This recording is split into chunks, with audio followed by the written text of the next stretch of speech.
Yes, hello horse enthusiasts once more. Welcome to the channel.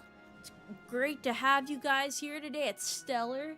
Look at the windows, it's actually daytime for once. First time in a while, am I right, fellas?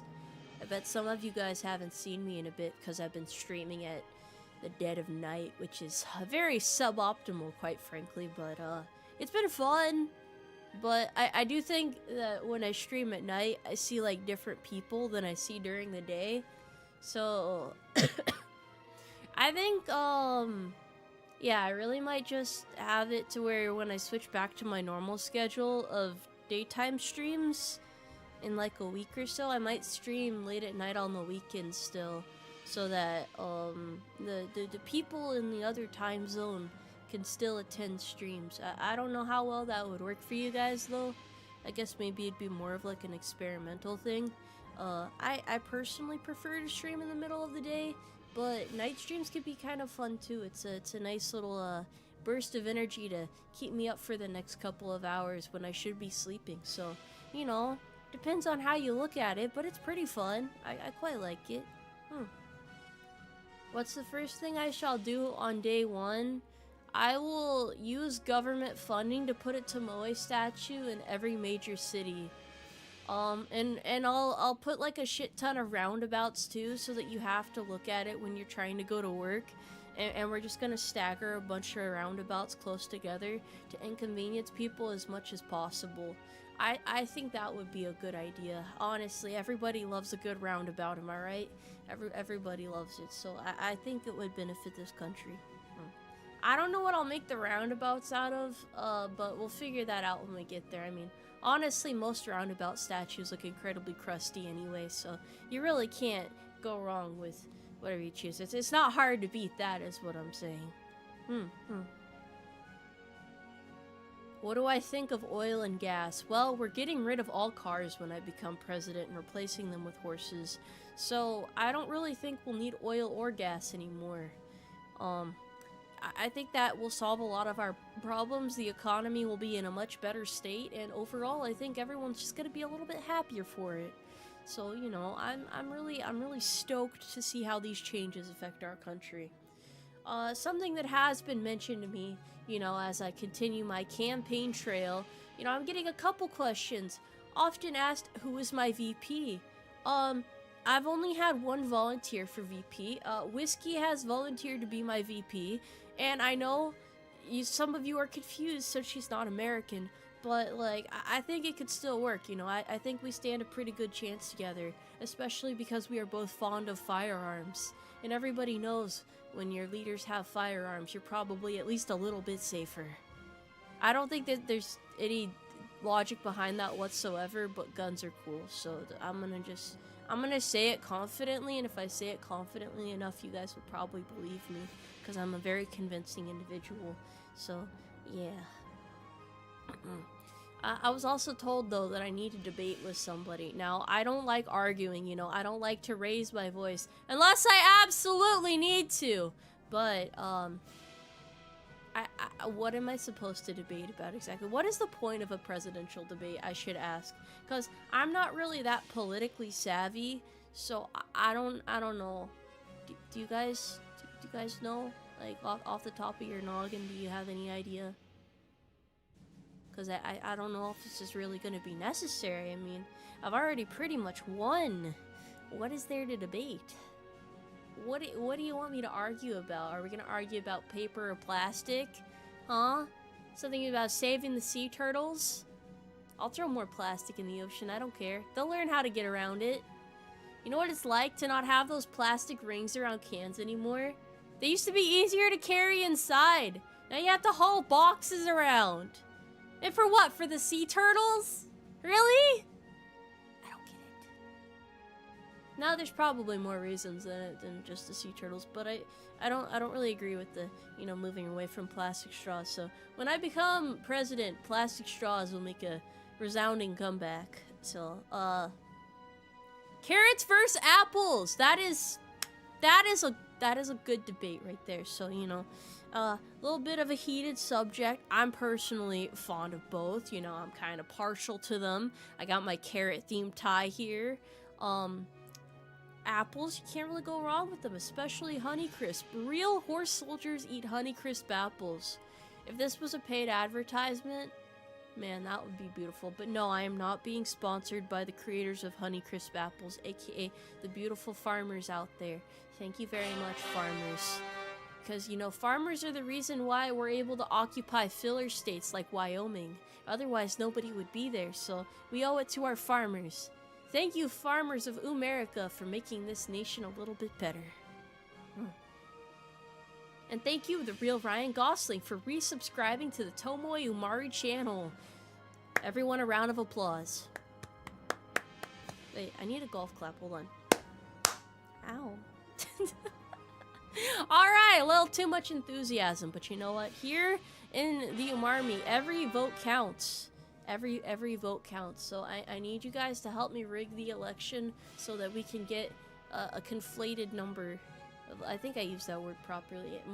The more the merrier, right? And boy, we are merrier. So this is the opportunity we are waiting for. Tomoe, your opponents say that your abs and muscles are in fact fake. What do you have to say against these allegations? What do you mean my absent? Wait, what? What? Who's my opponent? Who is my opponent? I have more questions than I do answers from that question. You're not supposed to ask questions that generate more questions. That is not conducive to a good discussion. We need something concise. This is slander. This is I don't respect that. Unironically writing Tomoe in. Oh yeah, everybody's gotten their presidential merch. I hope you guys are willing to rep me in the upcoming yeah, it's almost voting time, you know. Yeah, so you guys, this is it. You know, I have my billboard. Our campaign's been going on for a while. Everybody's got their Tomoe Umari merch, and if you don't, well, I actually haven't announced it yet, but there's like a small restock with like limited supply. So if you don't have it yet, now's a good time to get. The Fumo did not restock, but yeah, there's limited stuff for now. So yeah, there's that to consider there. I probably should have linked the website to it. I'm a little all over the place today. The reason the stream was late today was because I forgot I didn't have a waiting room up. And then I was like, wait, I should probably do that, but I also want to eat a little bit more first. So I figured you guys wouldn't mind waiting 30 minutes, and I was like, you know what, it's okay. Yeah. What is restocked? All of the presidential merch is restocked, so if anyone did not get the opportunity to get their hands on it, it is on the VGen website. VGen, not vegan. Because we're not vegans in the Umarmy. I understand that, like, some people think horses only eat, like, grass and hay, but, we're actually opportunistic carnivores. There's a reason all of our enemies are gone. That's not the reason, but, it certainly sounds vaguely threatening, so, you know, maybe it could work. What is my opinion on a pony-based economy? I don't know, because ponies aren't horses, you know, that's a common misconception. Horses are like the big kid version of ponies. We're a little bit more mature than that, you know. We're not quite the same. They're like our dwarf cousins, you could say. So you know. I need protein to stay strong. I do. I have a lot of protein powder in my room. I kind of look like a hoarder, actually. I have like 12 cases of protein powder sitting behind me. So, I don't know. No one's questioned it when my barracks gets inspected. So I'm gonna assume that that's a completely normal thing to own. I'm pretty psyched about it, honestly. Do I have any oats? Not at this time, unfortunately. I do not own any oats myself. I'm glad you guys are so supportive of my presidency, though, you know. I've been working my hardest out here. I really feel like I've made a compelling case. I do think I need to make you guys more empty promises, though. Like, I don't feel like I'd be a good president unless I was promising you guys things that I flat out cannot deliver on. Are there any ambitious endeavors that you would like to pursue that you think every American should be entitled to? And no, I am not going to give you government-mandated girlfriends or anything like that. That has been brought up in streams in the past. We will not be pursuing that route on our path to American greatness. I simply do not know if it would work out. Not without a lot of kidnapping and whatnot. You know, I don't want to increase the crime rate or anything. I really want this to be a prosperous and law-abiding country. Lost a vote? No, it's okay. Look, there are other benefits to voting for me. Yeah, I can give you guys like AI girlfriend. Well, no, that sounds kind of unethical. I don't know what to do.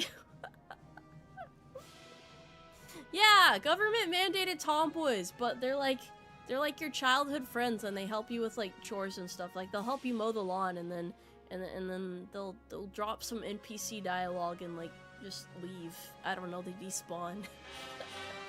Something like that could work. Something like that. How is AI worse? At least AI, it would probably be easier to roll out than trying to find like a system that works. I don't know. Medically prescribed M1 Abrams. What would you even use that for? No, you guys don't need robot GFs. Also, how could you have a robot GF without AI? Wouldn't you need like some sort of AI system in place? Promise me a stable economy. That might be a little tricky. I'll crunch some numbers though. I'll bring it to my secretary. Yeah, I totally have a secretary. She wears like a pencil skirt, and she's always wearing glasses, and she's super beautiful. You guys don't know her though. She doesn't really come around here, but she's a real stunner. She's a real nice lady. Very professional, very organized. Yeah. So every president needs a beautiful secretary to assist them. Hello from Russia. You dead. Me? I'm not dead. I'm alive and kicking. You can't beat a dead horse. So even if I were dead, I would still be winning. Hello from America, though. Hello. Good morning, my fellow Americans. Even though it's the middle of the day, it is actually evening right now.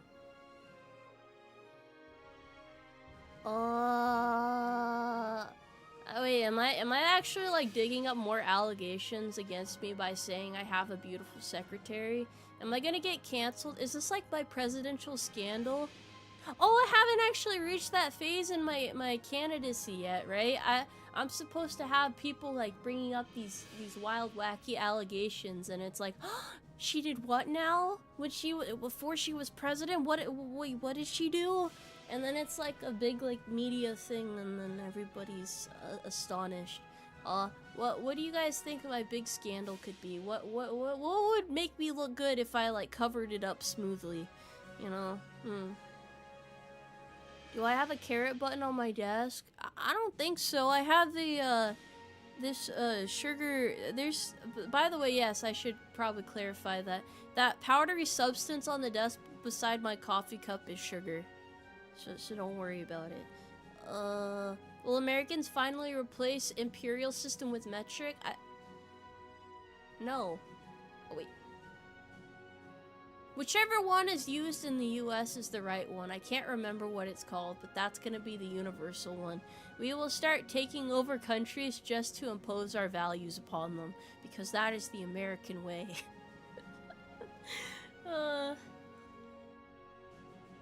Why are you wearing a bolo and a tie? Isn't that cliche? I don't know, it makes me look cool, so I kind of like it, honestly. I feel very stylish right now, honestly. Hold on, let me take off my leathery accents real quick, so I can be a little more business casual with you guys. There you go. Is this more proper since we're in the comfort of my office? Is this like when you get dragged to the principal's office and I tell you very somberly to have a seat across from me so that we can discuss the future of this country? A scandal without drugs is not an American schedule. Sorry, scandal. I don't know why I said schedule. My brain is very organized, as you can tell. That's the trait of a good president right there. Well, you see, ketamine supplies will go up when I become president. I look flat. Well, typically when you're wearing stuff like this, it typically affects your body shape a little bit more. Like, for example, it depends on the fit of your outfit, actually. So a lot of people don't know this, but when women wear military uniforms, for example, they have like a flatter shape just because of how the uniform fits against our body. So yeah, that's why that works that way. Also, sports bras are just very comfortable. I don't know what to tell you. That's just how it is. What was I talking about again? I feel like I lost my train of thought. Are we running for president or are we already president? I'm still running. I just like taking this office over when no one's home. It's nice to, you know, figure out where I'm gonna be running things. This is actually a prop office. This is, pretend I'm in like a studio right now. Let's see. Oh yeah, I was actually supposed to like have, yeah, this isn't just gonna be me yapping the whole time, by the way. I actually do have a plan today. I just wanted to give like, you know, like a proper introduction type of thing, you know, something to just, set the mood before I prove that I am the best American president for you guys, and that'll be a stellar candidate. Hold on. For years, this country has faced many problems that only a horse can solve. And you might ask, why is it that only a horse can solve these problems? Well, it's actually quite simple. Horses are one of the oldest companions that this country has had. And if we bring back more horses, if we put a horse in charge, we will be able to charge forward to a greater tomorrow. We will go to the greener grass. The pastures that await us are prosperous and filled with hay and other such niceties. So you should vote for me if you want to see this country flourish in ways that are unprecedented. Unprecedented presidents. Yeah, something like that with a nice ring to it. Technically, dog was first. No, it was horse. I assure you it was horses first. No matter what anyone says, horses have contributed more to humanity than dogs have.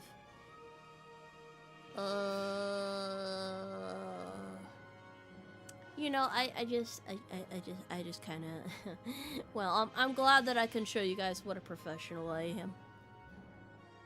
Horse exceptionalism. Only the finest horses for my stables. Are you guys ready for the test that will prove that it's like a gauntlet, but it's like trivia, but it's like things every American should know, which will help me prove that I am the American. I am the mayor who can.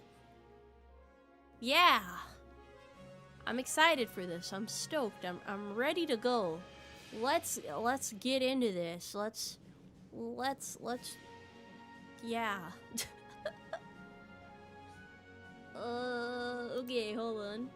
What about horse VTubers? Have they contributed more than dog VTubers have? I don't know. There's like significantly more dog VTubers than horse VTubers, so that's kind of hard to say, you know? Okay, where's this quiz? There's actually a good, there's a good couple of quizzes. It's just general things that every American should know. So, we're gonna, we're gonna go through all this now.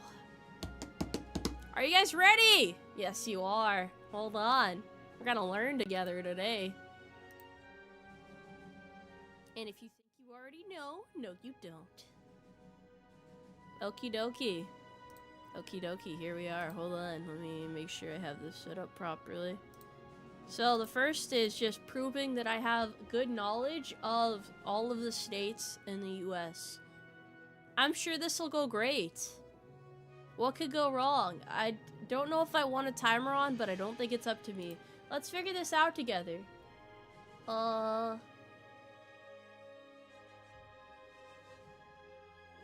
This might have been a bad idea, but it's okay, right? Referencing the fact that this British monarch never married. Who is Virginia named for? Is that what Virginia is named for? But this is British. Monarch. So it has to be a female, right? Was it... Wait, who... Fuck! Oh. Wait, what? She is named Virgin Queen because she never married, instead preferring to play suitors off of each other while keeping her options open.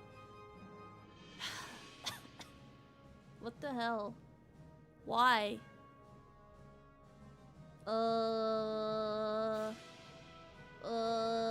That's not the American way, Elizabeth I. That is not the American way. Yeah, that's just a warm-up. In 1886, Georgia pharmacist John Pemberton created which of the following? Wait, what? Pharmacist? It's gotta be Pepto-Bismol, right? Wait, huh? Coca-Cola was made by a pharmacist? Wait. Why though? Atlanta has been home to Coca-Cola for more than 130 years. But it says in Georgia. What does it mean, Atlanta? Wait, Atlanta is in Georgia. Hold on. Hold on. Hold on. Hold on. Hold on. I don't want to hear it. I don't want to hear it. I know what you guys are thinking. I don't want to hear it. I look away. I look away from reality.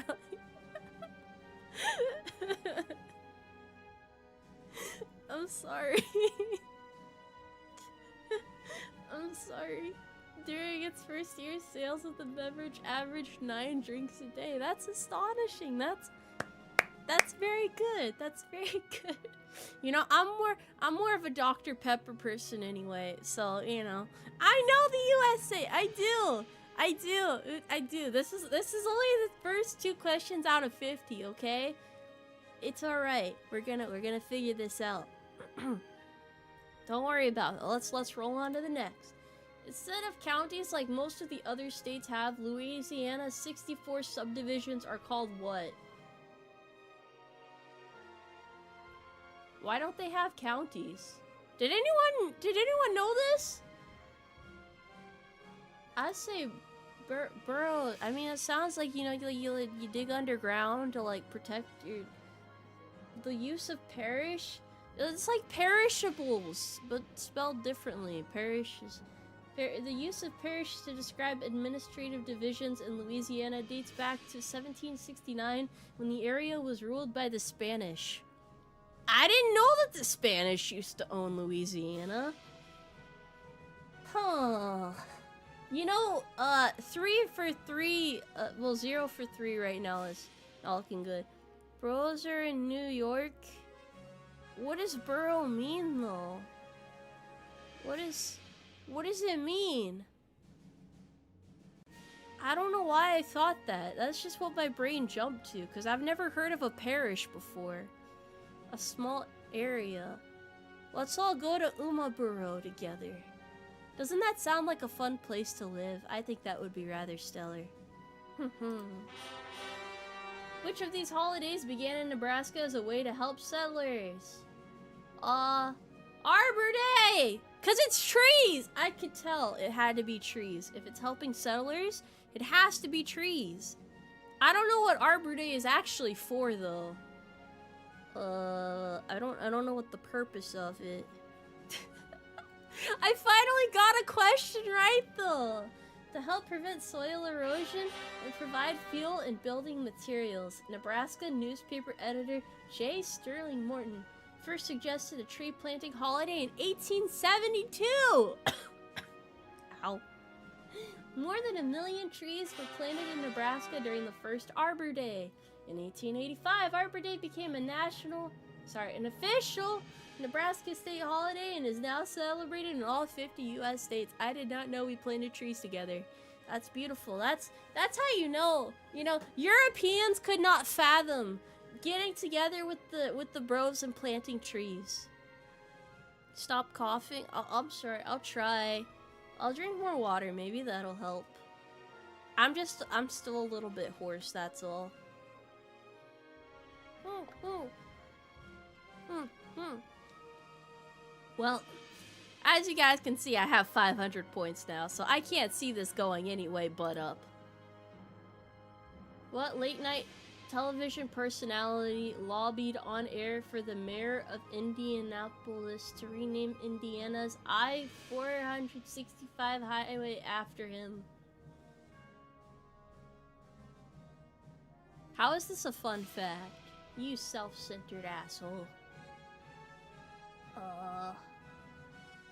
I don't know who any of these people are. I don't know these people. David Letterman's attempt to rename the Indianapolis Beltway the Letterman Bypass, a nod to the comedian's heart surgery, came to naught. A native of Indiana, Letterman got his start in television as a weatherman for an Indianapolis station. But, why? How is that the funnest fact that this state has? What else happens in Indiana?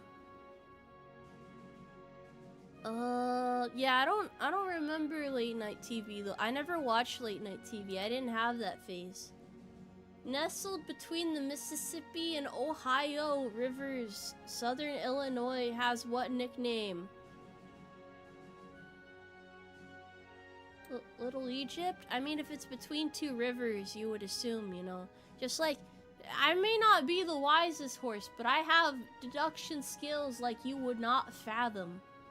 Southern Illinois is said to resemble the fertile Nile River Delta, and on its southernmost tip is the aptly named city of Cairo. Okay. In 1951, Southern Illinois University adopted as its mascot the Saluki, a breed of dog that appeared in the artwork of ancient Egyptian Okay, well that's... I guess these are fun facts. They're all very obscure though. Do you guys know these things off the top of your... Oh, okay, well, it's all beyond me. I only know American words. As a proper American should, you know? I wonder what that kind of dog looks like, though. I actually can't imagine it.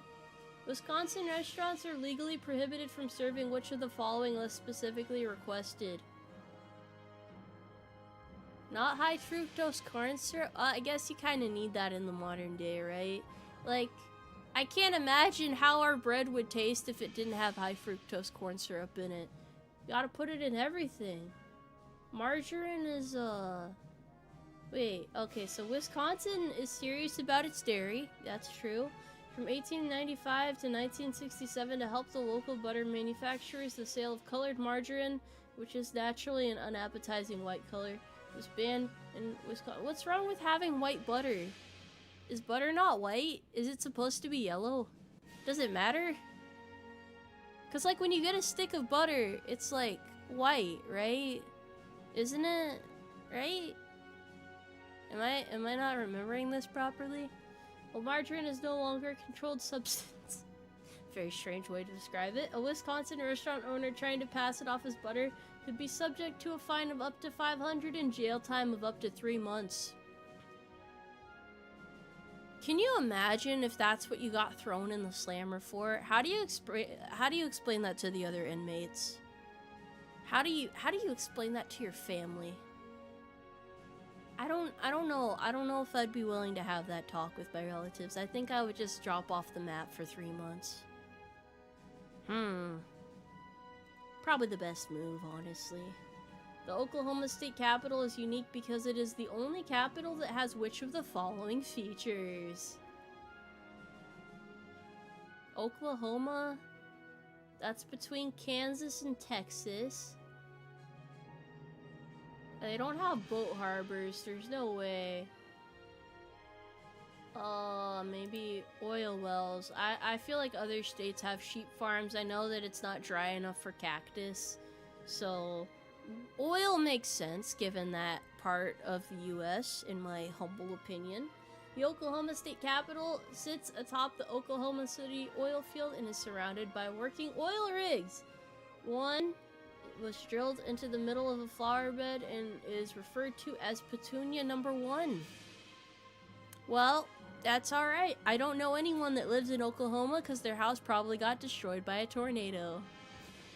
It's a place. That's all it has is tornadoes. New Mexico is the only state with an official question, red or green. What does this refer to? I feel like people only know New Mexico because of Breaking Bad, right? Yeah. So they have the peppers. Well, I mean, it wouldn't refer to teas, tomatoes, or snakes. I feel like peppers is the only logical one. They don't have anything else fun about them though. All they have is meth and peppers apparently. That's all. I don't know what their flag looks like. I don't remember what it looks like. What inventor came up with many of his ideas in his laboratory in Menlo Park, New Jersey? Oh, well, you know, that's a lot of inventors, so... I don't know, I mean, everybody lived in that part of the US back in the day. Thomas Edison was talented with inventions, but not skilled at fiscal management. He moved to rural Menlo Park, New Jersey, in a bid to avoid the temptation of spending money. Honestly, though, that's so real. I feel like that's a lot of smart people. Cause like when you're smart, right? Here's what the people don't understand. Everybody's smart in different ways.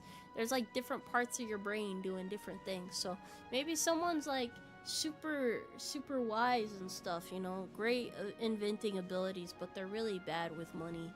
So many such cases.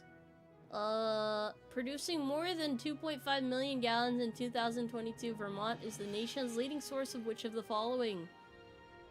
Vermont, that's like... Is that in the upper right thing? Is it beer? It's syrup? What? I guess they're up in the northern states, and the northern states have syrup, so... I thought they would have beer. I wonder who makes the most beer in the US then? In 2022, Vermonters tapped more than 6.5 million maple trees to retain their sticky, sweet crown. Sorry, Vermonters.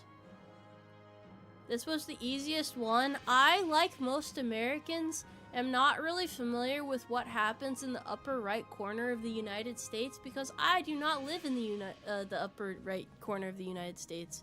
And when you do not live in the upper right corner of the United States, you do not know what's going on in there. Only the people who live over there know what the fuck happens over there. I don't know how else to tell you this, buddy. Ain't nobody else paying attention to what's happening over there. I don't know what's going on over there. Nevada comes from a Spanish word that means which of the following? I don't speak Spanish, so I'm not sure. I'm not sure.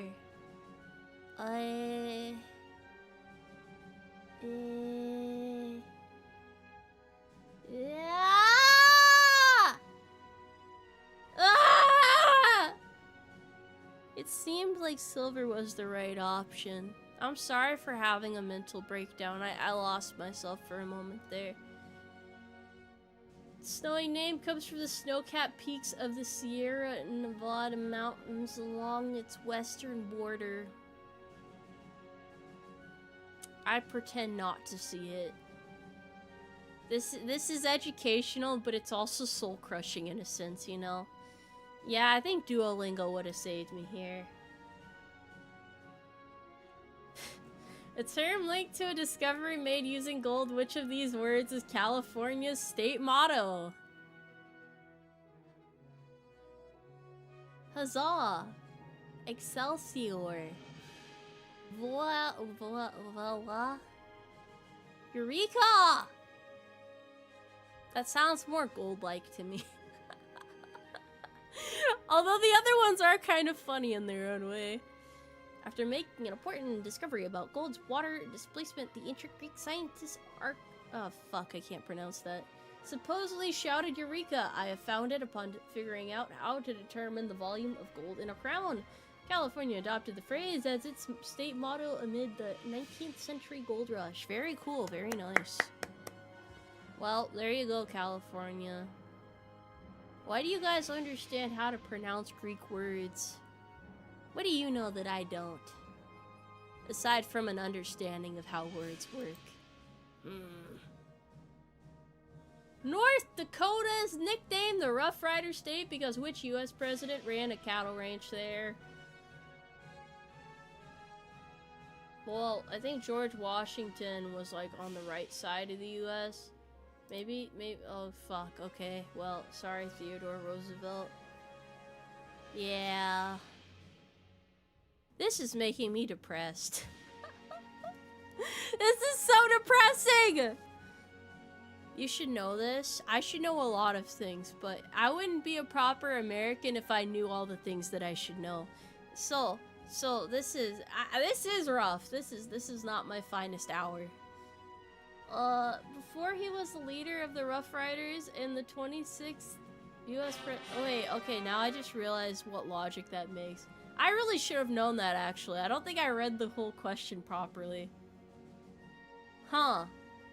But, like, hear me out here. You know, American history is very vast and complicated. At the age of 24, he traveled to North Dakota to hunt bison, as many did back in the day, and to eventually start his own cattle operation. He credited his time in the Badlands as a foundational experience. How many of you guys honestly would have hunted bison back in the day? I need like an honest show of hands here. An honest show of hands. This water is good. Absolute bison destruction. I'm sure it was fun in its own way.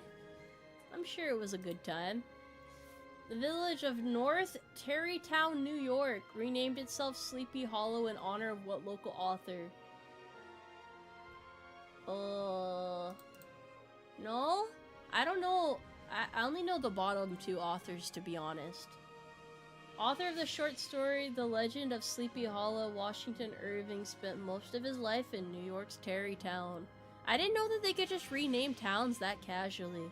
Although, Sleepy Hollow is a really weird place to I don't know. That just does not sound like a fun place to live. That sounds like something from like a Disney Halloween movie. Until it became its own state in 1820, the area that is now Maine was a part of what other state? Fuck, I don't remember what's going on up there. New Hampshire, maybe. I was incorrect. But I feel like it's okay to be wrong. That's what they don't tell you guys. It's okay to be wrong. It's okay to not make good decisions. It is okay to mess up. It is okay to take a stumble. It's okay to fall down the stairs and break every last bone in your body. It is okay to lay there as the light fades from your eyes, and then somebody walks by and puts a hand on your shoulder and says, "Hey, champ, that sucks. I hope you're feeling better soon." And then you know, you're about to call out to them for help, but then you lose consciousness, and then you respawn in your Minecraft bed, and then you realize that you've been reincarnated into a Minecraft server in which the friend group only plays it for 2 weeks at a time, so you're only able to regain consciousness for those 2 weeks every other year when they decide to play Minecraft again. I forget what I was talking about. Let's see. During the War of 1812, Massachusetts was unable or unwilling to defend the coastal region of what is today Maine from British raids. This sparked a separation movement, eventually leading to Maine becoming the 23rd U.S. state. Okay, alright, not too bad. Not too bad. John Denver played which of these songs during the 1980 dedication of West Virginia University's Mountaineer Field? It's gotta be Country Roads. Come on, man. Come on. Everybody knows that one. Everybody knows that one. The lyrics including Country Roads, take me home to the place I belong, West Virginia, Mountain Mama. It's easy to see why West Virginia University has played the song before every home game and after every home win since 1972. In 2014, Country Roads became West Virginia's 4th official state song. Okay, excellent right there. Once located in present-day North Carolina, which of these settlements mysteriously disappeared sometime between 1587 and 1590?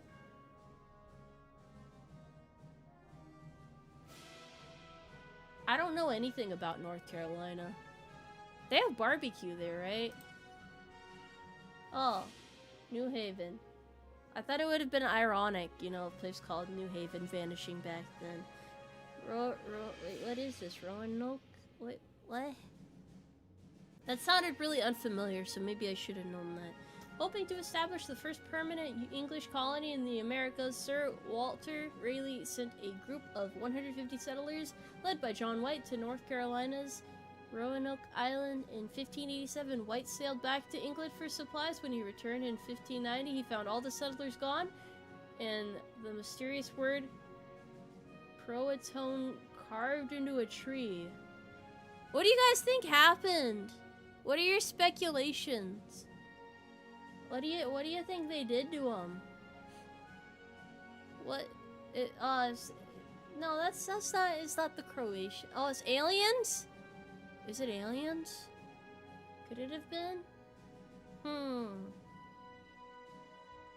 Why would they put that in the tree though, with no context?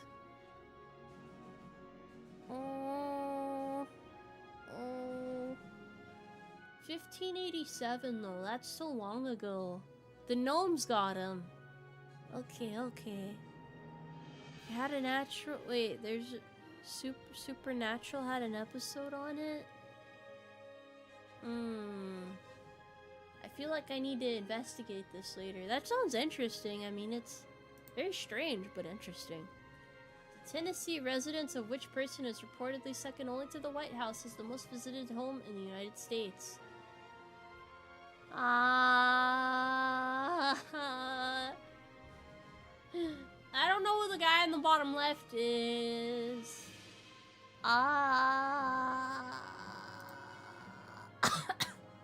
No! Where does Abraham Lincoln live? He lives in one of those places on the right, right?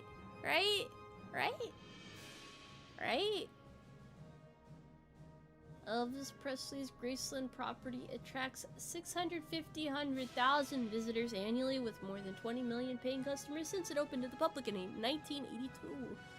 Wow. Okay. That makes sense. I mean, it only could have been one of two if you really think about it. Wait, was Elvis Presley more popular than Abraham Lincoln then? If people would rather go see Elvis's home than Abraham's home? Or do people just prefer to go to Tennessee over Illinois? I wonder what it could be. Only because one's more recent? Maybe that's it. I don't know when Elvis died, so I'm not sure. Just 4 years after basketball was created in nearby Springfield, Massachusetts, William G. Morgan developed which sport at the Holyoke YMCA in 1890? Wait, were YMCAs around back then? Pickleball. No! Where was pickleball invented? I figured all these other ones were probably invented by other countries, because usually they invent sports and we just kind of go with it. William G. Morgan developed volleyball, originally called mintonette, for older gentlemen who found basketball too strenuous. The Volleyball Hall of Fame is located in Holyoke. Wait, I don't know any dudes that play volleyball. I'm sure there's a lot of them out there, though. What is pickleball? It is America's #1 sport. So first, you get a well, no, I actually don't know. I only know what, like, badminton is. I only know badminton. It's all I know. I feel like volleyball would be hard, but that's just because I have, like, traumatic memories of dodgeball. That's all. Volleyball is hard, though, right? I mean, I've played it... Wait, no, I didn't play it on Wii. That was tennis. Man. Volleyball requires too much coordination. Did I have to play that in PE? I don't know. Apparently it's for the old dudes originally, though. Ohio is the Buckeye state. What is a Buckeye?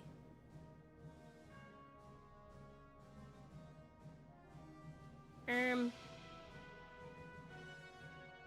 gotta be a nut. I don't think they name it after a tool. or an insect or a shoe. This is like process of elimination because I honestly had no idea what that was.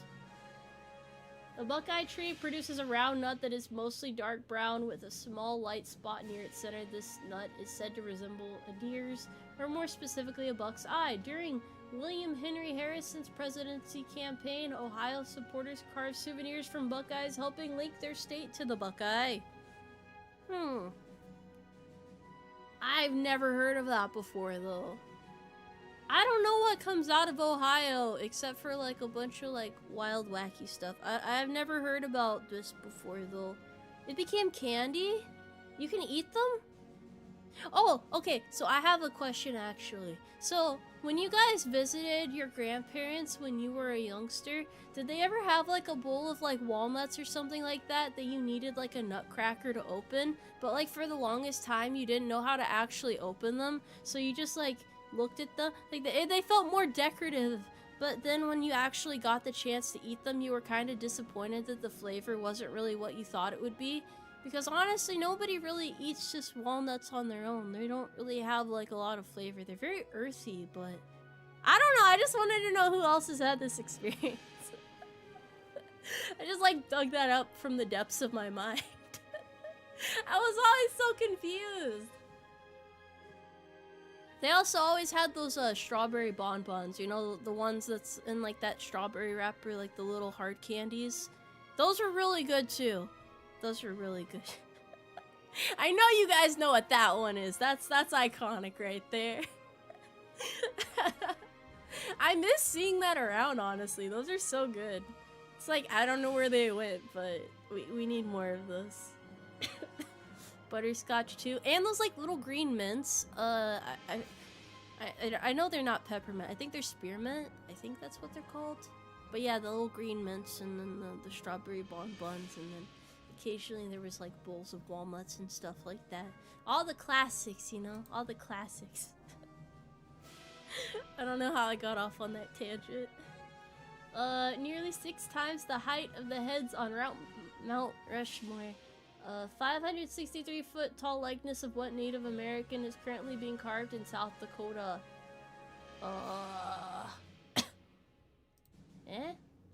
Wait, Crazy Horse? Imagine having the name Crazy Horse. I vibe with that, honestly. But 563 feet? Really? Born near present-day Rapid City, South Dakota, Crazy Horse was a Lakota war leader opposed to the westward expansion of European American settlers. When completed, the sculpture is planned to be 563 feet tall and 641 feet wide!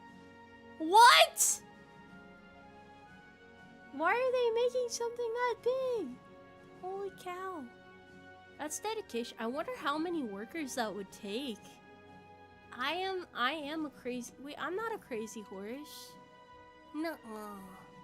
I am perfectly sane and capable of making rational, logical decisions to better this country.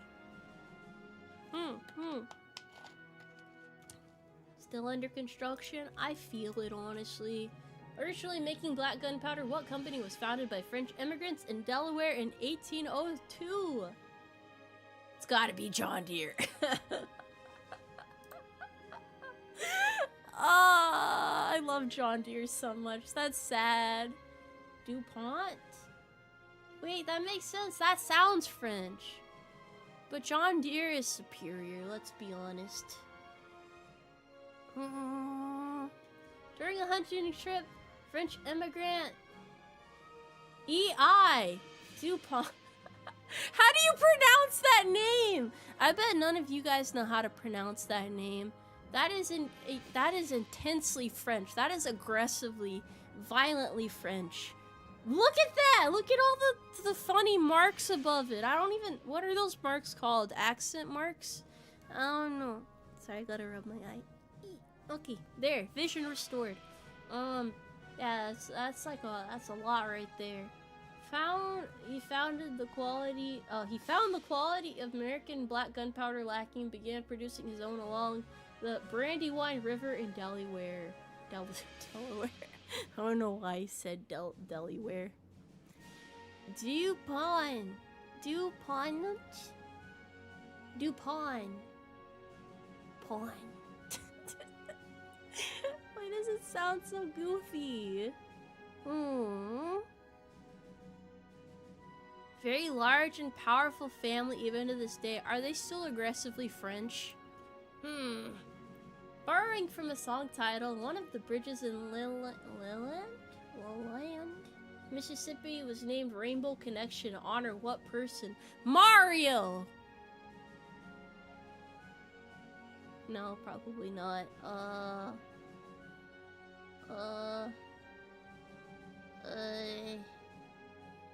I don't know. I don't know what song that is. I don't know. Jim Henson. Who is that, though? Who is that? The song Rainbow Connection was featured in the 1979 film The Muppet Movie. Jim Henson would spend many days of his youth looking at the plants and animals along the creek where the Rainbow Connection Bridge stands. He would sometimes be joined by his friend and Muppet namesake Kermit Scott. Who is he, though? Oh, he's the maker. Wait, Kermit was a real person? Was it, like, actually a frog, like, in real life? I wonder what the correlation is there. That's, like... So, that's like the ultimate bro move, though. Like, making your friend known forever by putting him in your work.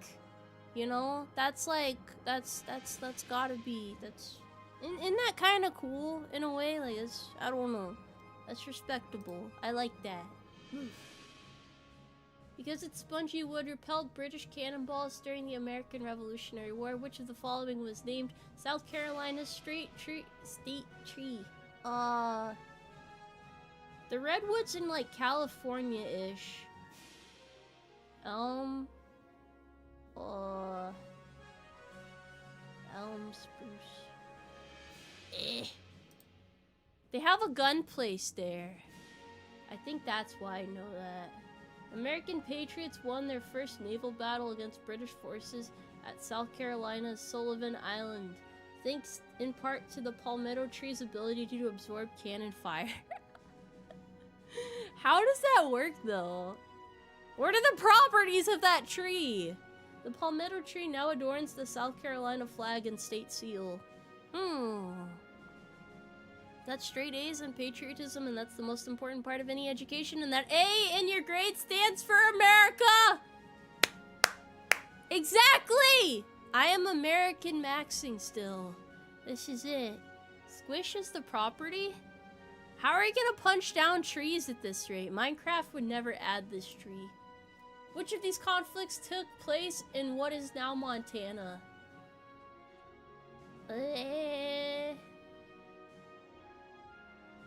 Montana. Fuck. Yeah, that's a hard one. I really don't understand much of what happens over yonder. You know what would be crazy, actually, making me think about this? Wouldn't it be fun if we all did, like, a Kahoot sometime that was, like, history questions and stuff like this? Since all of you guys are so confident that you're, like, infinitely smarter than me. What about that, huh? What do you mean, why did I put the Alamo? The Alamo is iconic. It sounds the most familiar. That sounds extremely familiar. I feel like that could work. I'd beat you guys in Kahoot. I ain't ever losing no Kahoot. The Alamo is painfully Texan. I don't know where Montana is, so you know. You know. I don't know. I'm sorry, Alamo. Montana is part of Texas. In a perfect world, yes. In a perfect world, I would say so. During the Battle of the Little Bighorn, Sitting Bull led Lakota, Cheyenne, and Arapaho warriors against U.S. troops led by George Custer. Montana is now home to Little Bighorn Battlefield National Monument, dedicated in 1946, and Indian Memorial 2003. I'm sorry. I'm sorry for not knowing these things, but like, this is my training arc right now. Also, I just want to point out, how many US presidential candidates in recent times do you think actually knows American history? Alright, so, you know, at least I'm making the effort to learn about this glorious country before I take the reins and stuff. Oh. I am learning right now. I am. As a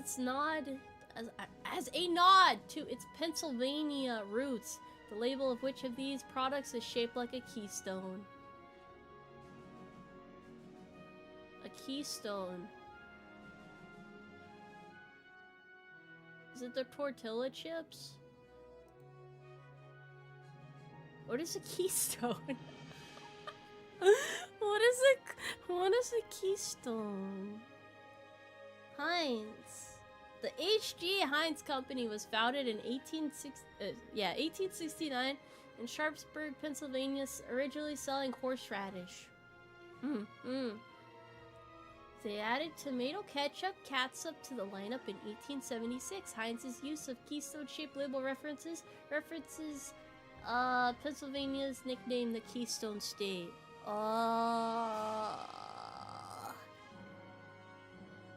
What is a keystone? What is a keystone? What happened? Doritos! I don't know where Doritos came from! I bet you don't know where Doritos came from! You know it all! You don't know what you're talking about! Which of these colonists founded Rhode Island after being banished from the Massachusetts Bay Colony?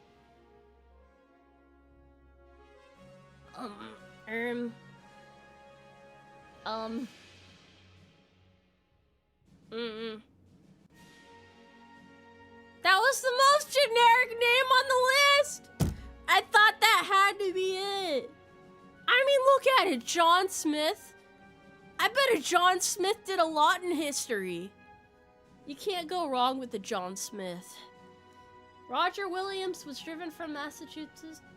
That's such a hard word to say. Bay Colony because of his unorthodox views on religion. He named the settlement of Providence in memory of escape from persecution. More religious individualists followed Williams' lead and settled in the surrounding area, which was eventually unified as the colony of Rhode Island. I didn't know it was a colony. He did, though? It sounds like, I mean, John Smith. That's a historical name right there. That's a historical name. Okay. Yeah, it is such a name of all time. I would vote for a John Smith, wouldn't you guys? Mormon settlers originally wanted to name Utah Deseret, a word from the Book of Mormon that means what?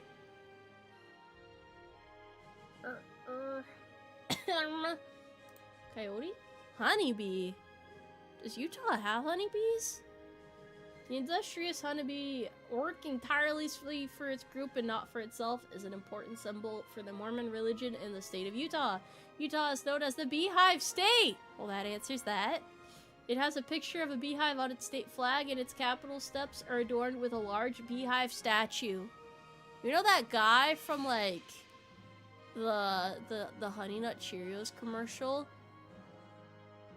Yeah. Yeah.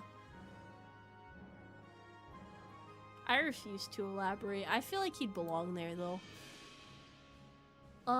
Wyoming is nicknamed the Equality State because it was the first to do which of the following?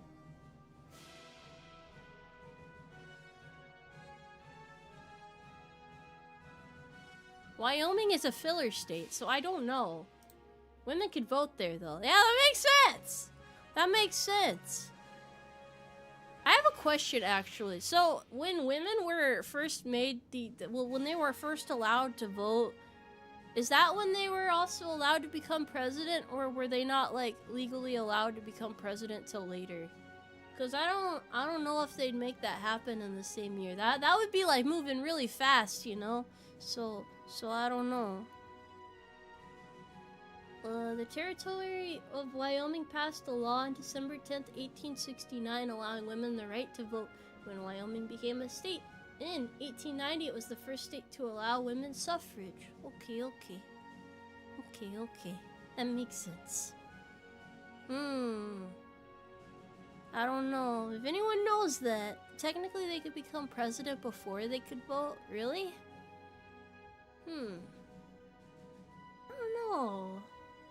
I don't know, because it'd be really weird if a woman could be president, but women weren't allowed to vote for who's president. Voting is a requirement for presidency? So yeah, they wouldn't be allowed to do it before. Oh, wait, it isn't. Okay, wait. Okay, voting is not a requirement. This is very confusing. This is what gets the noggin a jogging, you know? I don't know how that worked. During the 1990s, Minnesota saw an influx of refugees from what country, including future U.S. Congressional Representative what? Huh? Minnesota? Minnesota, that's one of the northern-ish states. That's... Oh golly, I don't know.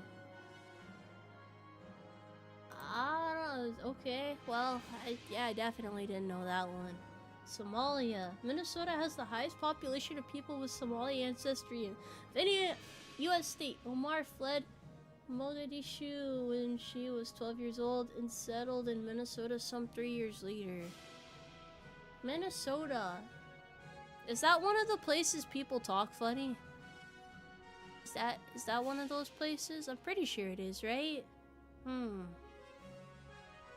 pretty sure. Maryland lawyer Francis Scott Key wrote the Star-Spangled Banner after witnessing which fort successfully defend Baltimore from the British. No, not that! Okay. Well, I didn't know he was a lawyer. That's confusing. No! Although Francis Scott Key was a loyal Marylander, he watched the attack on Baltimore from a British ship. He was on a mission to negotiate the freedom of his friend who had been taken as prisoner of war. The British insisted he stay aboard their ship until the battle was over. Key's original poem was titled The Defense of Fort Henry. Oh, because there's no C in there. The C is silent. Okay. To be completely fair, I didn't really study this part of history very much growing up. Most of what I studied in American history was during the 1900s. Which I know you guys might be thinking, well, Tomoe, it doesn't seem like you know a lot about that either. History doesn't stick in my brain very well. I find it very fascinating, but it's very hard to recall all of this. So, I don't think I've ever studied this before, because this does not seem familiar. I'm good at math and science, and other such things, but factual things are quite perplexing. I'll do my best, though. I'll do my best. I don't mean to betray you guys. This is me doing my best right now. With more than 100,000 served over the weekend at Churchill Downs, which cocktail is the official drink of the Kentucky Derby? I think it's this one. Yeah, I know that one. Mint juleps are thought to have been served at the first Kentucky Derby in 1875, but it did not become the official drink until 1939. I know a thing or two. Don't worry, I know a thing or two. Got my horse facts mostly down, at least. Spanish explorer Juan... Oh gosh, that's... the rest of it seems vaguely French, actually. I think? Yeah. Gave Florida its name in part because he arrived around what holiday? Florida?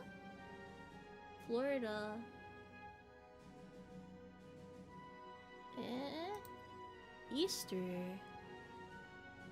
Peninsula in 1513 during Pascua, Florida, which means roughly Feast of the Flowers, a Spanish term for the Easter season. I see. Easter.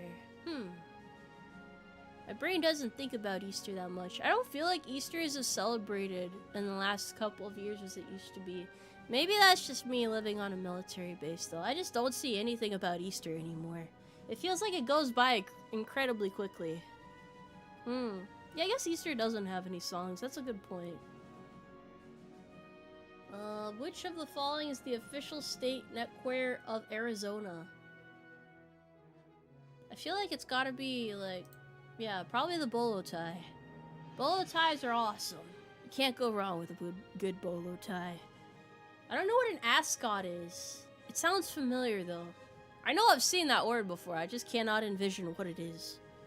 Often seen replacing cloth neckties in southwestern formal wear, the bolo tie is a braided leather cord slipped through an ornamental clasp. The bolo tie became Arizona state neckwear in 1971 and was later adopted by New Mexico and Texas. I associate it more with Texas, but that area makes sense. You know, bolo ties are pretty cool.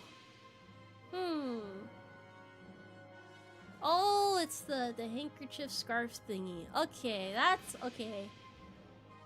Damn, those are like super niche nowadays. Ain't nobody wearing those nowadays. They look really fancy though. Those are like, I don't know, they have like a classy vibe to them. A favorite among miners because it could be made on the go, which bread is also a nickname for an old timer in Alaska. Really? Sourdough? But sourdough has such a distinctive flavor, I would assume that it'd be a lot harder to make. Gold-rush miners who flooded Alaska about the turn of the 20th century frequently had their own sourdough starters so that they could make bread without going to town. Alaska has gold? Curious. Today the term can refer to any longtime Alaska inhabitant. The opposite of a sourdough is a chichaco, a Chinook jargon for the word newcomer. So sourdoughs are just super old? Oh yeah, old timer. Okay. Sourdough is pretty easy to make. Well, I knew Alaska had oil, I just didn't know it had gold too. Yeah. Which of these mountains, the tallest in the state of Washington, is sometimes referred to by its Native American name, Mount Tacoma? Washington. The state of Washington. Yeah. English explorer George Vancouver named the 14,410 foot mountain after his friend Peter Rainier. Since Mount McKinley was renamed Denali in 2015, there has been a push to drop the Rainier name in favor of Tacoma or Tahoma, which means mother of all waters in the native language. We'll shoot. Oh gosh, that's tough. It is pretty cool. I know a thing or two, don't worry.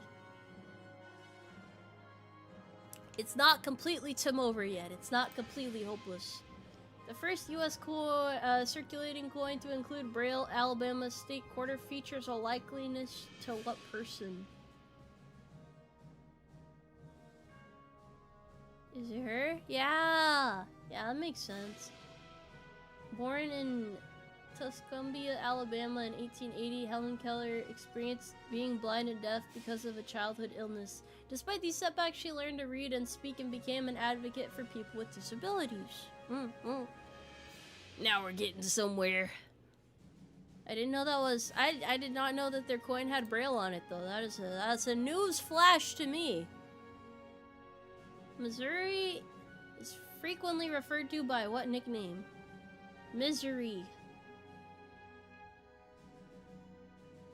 No? I wonder where those flowers are then. There are several theories as to how Missouri became the show me state. One theory posits it was a term of ridicule used in 1890s when Missouri lead workers were called in to replace striking workers in Colorado.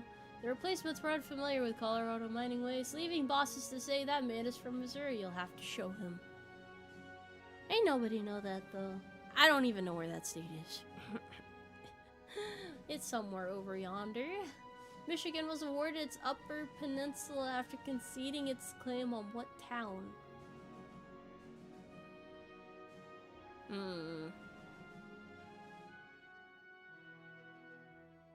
Lucky guess, honestly. Lucky guess. Because of an inaccurate land survey, both Ohio and Michigan laid claim to land that included Toledo, a planned terminus of the Erie Canal in the early 1800s. Both states engaged in saber-rattling, raising their militia budgets during a period dubbed the Toledo War. Eventually, Michigan relented and was given the 9,000 square mile Upper Peninsula as recompense. Why would they fight, though? Why did they gotta fight with each other like that? Why can't everybody just get along? Originally a statement by an American Revolutionary War general, which of these is New Hampshire's motto?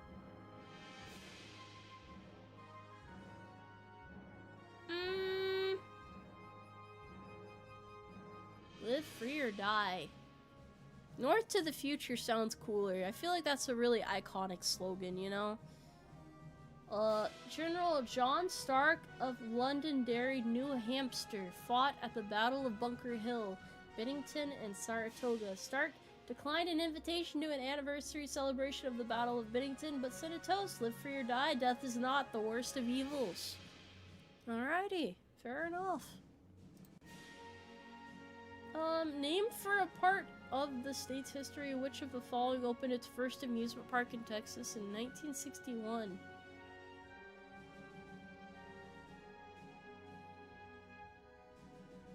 Huh? Probably Six Flags. I do like SeaWorld, though. I do like SeaWorld.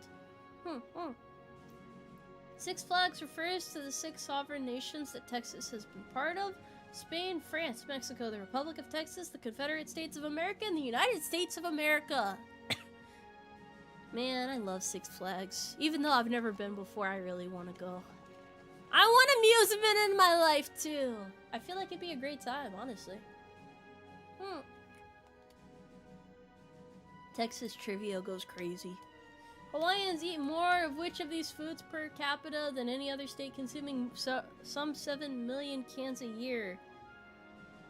Oh, it's gotta be Spam, right? Yeah, they're known for it. They're known for it.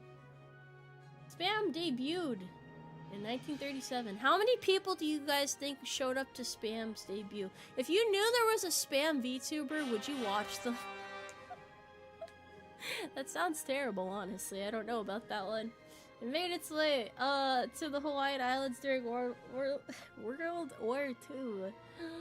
The canned meat has a shelf life of up to 5 years, helping it survive the journey from the mainland United States. Several fast food locations have incorporated the meat on their menus. Spam musubi, a slice of spam atop a block of rice wrapped in seaweed, is a popular dish. Yeah, I mean, Spam VTuber, the only chat it's okay to spam in. I've never had spam before, I'm gonna be honest with you. I've never had it. But, okay, here's why. Because I'm sure you guys are super curious. When you go to the grocery store, right, and you see the spam can with the hamburger on the front, that's gotta be, like, the most unappetizing thing ever. There's just something unnerving about it. Like, it just... I don't know. I look at that labeling and I'm like, I can't eat this. I feel like I'm gonna get like a parasite or something if I eat this. I do not like the packaging. If it was in a different packaging, then I'd probably try it. But they just somehow managed to make it look like the most inedible shit possible. It looks horrible, but I'm sure it tastes okay. I can't get past the can. Why does it have a hamburger on the can? That's so weird. And it has like this font too. It makes it feel like you're basically eating the equivalent of one of those ads that pops up on the side of your screen that says like hot singles in your area. But instead of a hot MILF, you're getting a virus and you're like puking your guts out for the next 3 days. All because you thought you were eating some real food. It's just one of those things, you know? You gotta be cautious. I'm trying to look out for you guys here. Well, anyway, that aside, yeah, I'll eat it eventually, but I just have to get past the container first. That's step one of any meal, really. Although it doesn't grow there naturally, which of these spicy nicknames applies to the people of Connecticut? Cinnamon.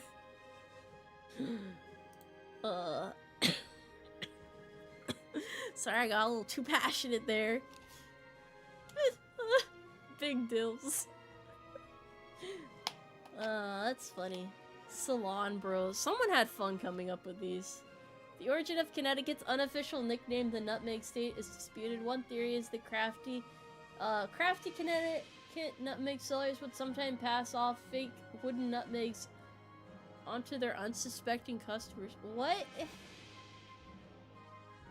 Well, that's strange. Cinnamon. You can be a cinnaboy or you can be a cinnamon. Cinnabro? I don't know. Also the state animal. Which creature is illustrated on the back of the Oregon state flag?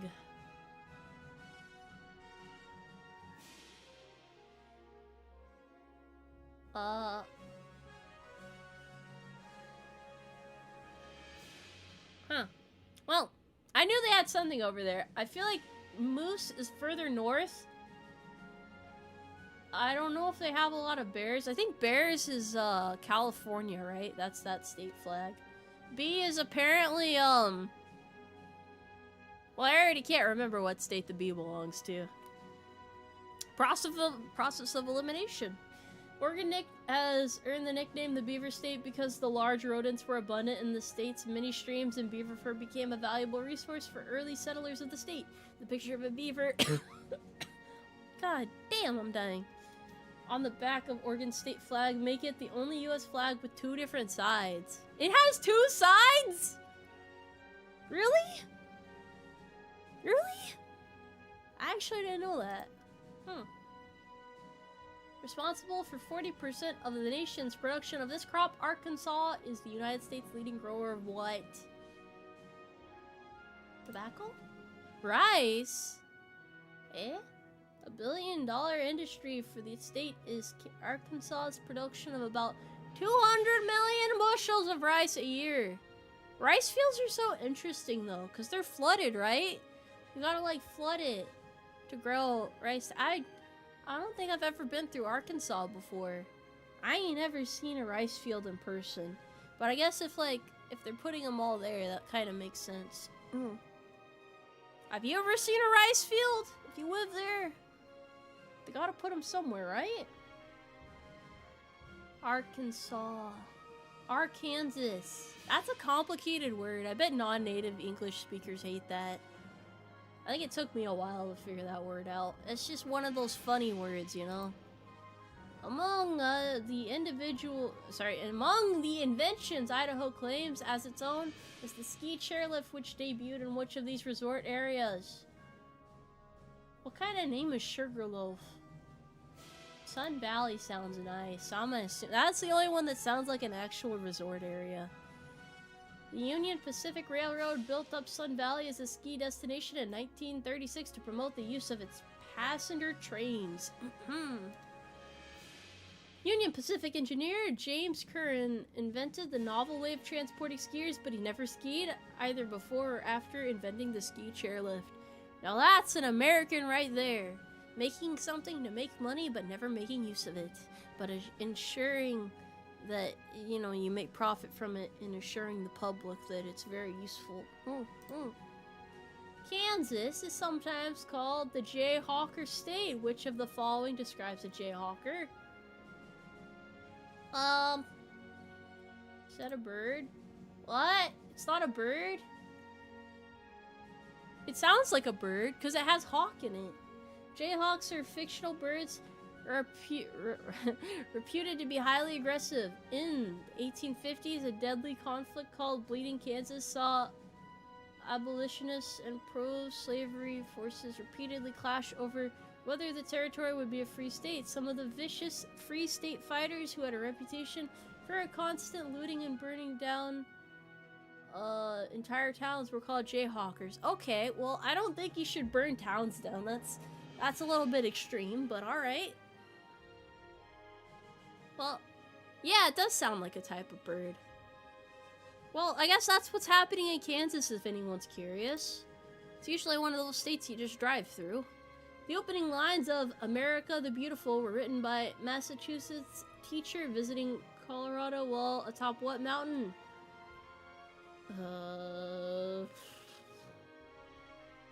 What mountain does Colorado have? I feel like it's one of these two. It's gotta be one of these two, right? I'll look this one. Yeah! School teacher Catherine Lee Bates recorded many of the nation's natural beauty witnessed on her cross-country trip in her poem America, which was later paired with music. Colorado's Pikes Peak offered a view of purple mountain majesties. The leader in this agricultural sector, Iowa, has 7 of which livestock per person in the state. Oh. How many pigs do they have then? Iowa is the #1 pork producer in the United States. About 1/3 of the nation's hog come from Iowa! That's a lot of pigs! That's a lot of pigs. That's a lot of swines. Well, how did I do? Yeah! 20 out of 50, let's go! That's not bad. That's not great, but that's not bad. That's not bad.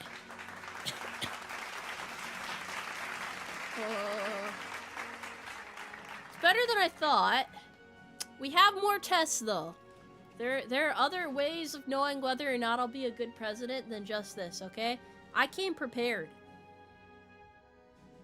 40% is not quite a passing grade, but that's still pretty American, you know?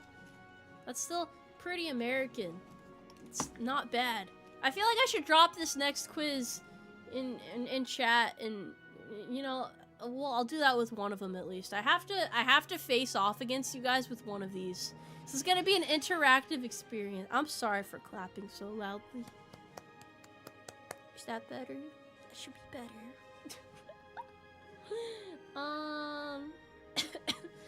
Alright, let's do a simpler one next before we go on to something more complicated. This one's a little shorter too, so. As an American, this is important. So you see, fruit or vegetable? Obviously a tomato is a fruit. By definition. Yeah. It doesn't seem like it. It's like when they said Pluto isn't a planet. We all know it is. Broccoli. It's a vegetable. Yeah. Olive. I don't like this anymore, because now I'm second guessing. What?!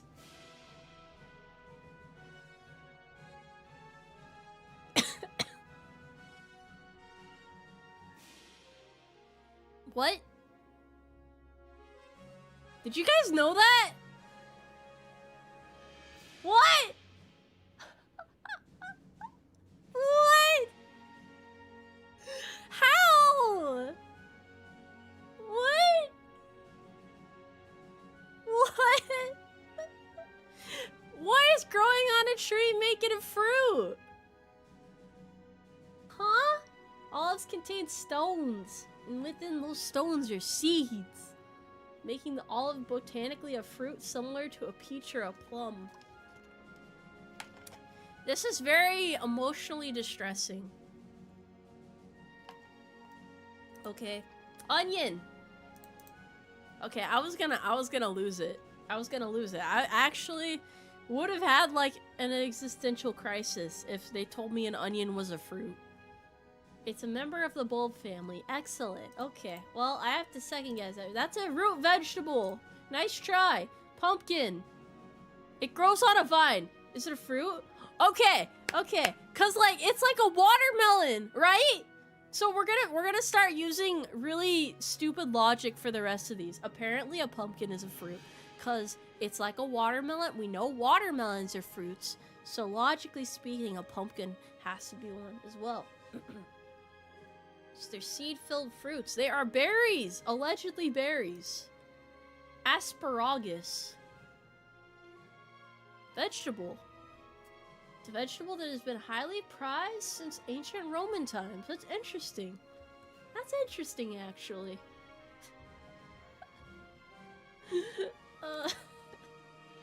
Avocado. Avocado.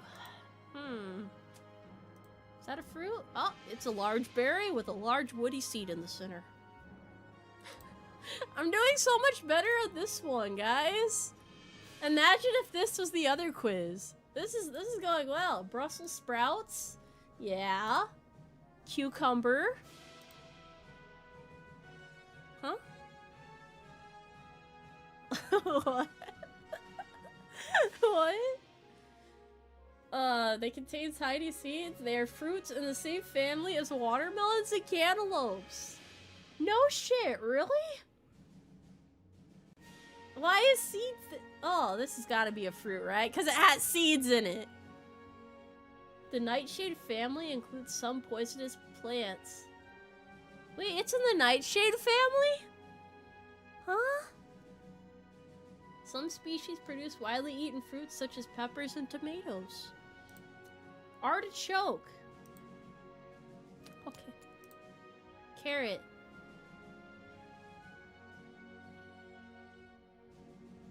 Okay. Alright. Alright. We're good. Rhubarb. That's a fruit. What? But it's... But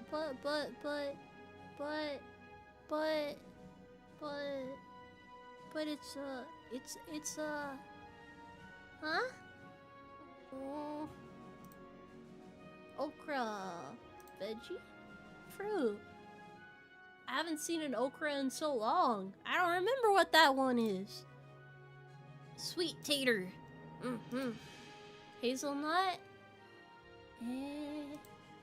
Yeah, because it's a nut. So it's got to be like a nut and a berry. I don't know what a chard is. Oh, that's like the leafy thingy that's like, it looks like, it's like a bunch of big leaves and it's used in like a salad, I think. Snow peas. Oh. Oh. Well, I got 15 out of 20. These are hard. These are hard. Okay, let's go back to doing American quizzes. I think I stood a better chance in that one. Speaking of American quizzes, I think I could go pretty quickly through this one. Now, as a leader of a nation, I think I'm somewhat required to understand other countries. And as you guys know, I understand US geography really well. So you know damn well I'm going to understand world geography really well. Yeah, Sweden's actually pretty easy. Sweden's pretty easy. Cause like, look at that. That's super distinct.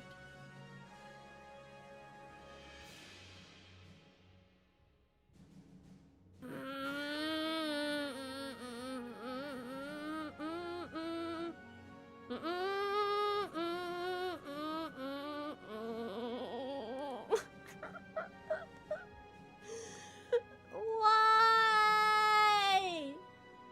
Why?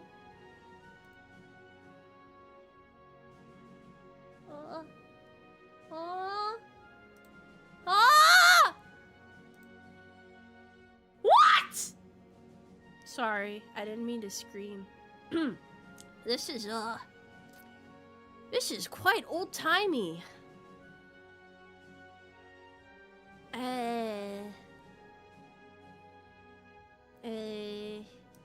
It sounds fancy. It says shriek. Yeah, so that's like a lion, right?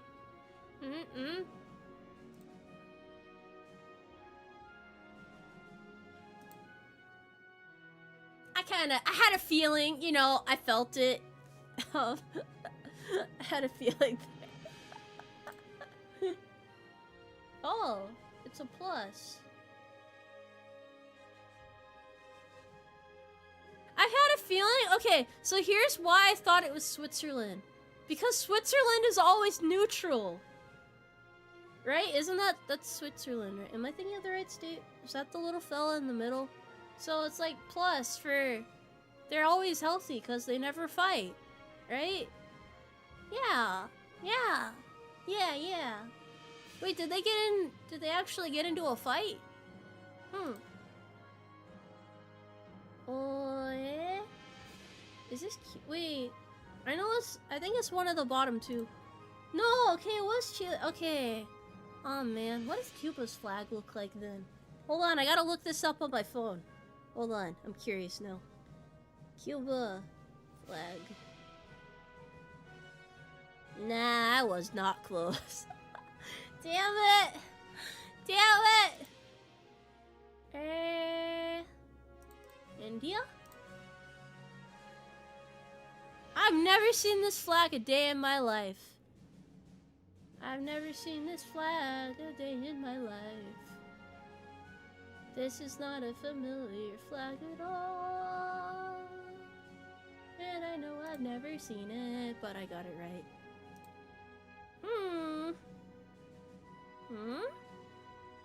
Pine tree. Is that a pine tree?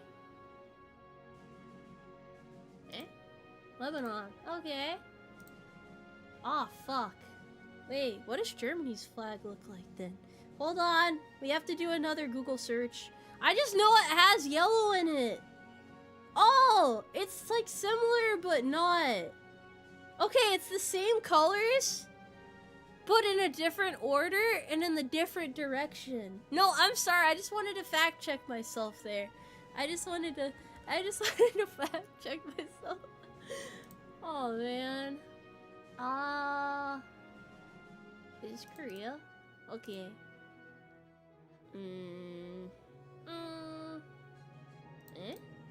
Okay. Okay. Ethiopia, okay. Huh.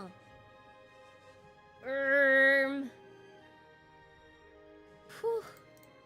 Okay. So, I'm doing better than I thought, but I realize from my time on social media, I've either seen a lot of these or seen symbolism that like connects to these. So I figured just from the crest that this was probably Egypt. Like just from seeing the bird, like the way it's depicted kind of seemed like Egypt. Oh shit, what is this? Yeah, that makes sense. I think this country has blue in its flag. And then the other ones just didn't seem right. This seems like kind of like, I don't know, you just see the word and then you see the symbol and it seems right. Cambodia. Okay, it's not a foolproof plan, it's just a plan. Okay, that one's a little easier.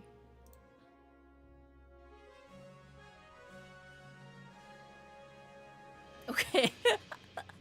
I was trying to remember what the UK's flag looked like. It's just that, but like bigger, right? Like the top left one, kinda? Kinda, sorta? Yeah, the Aussies.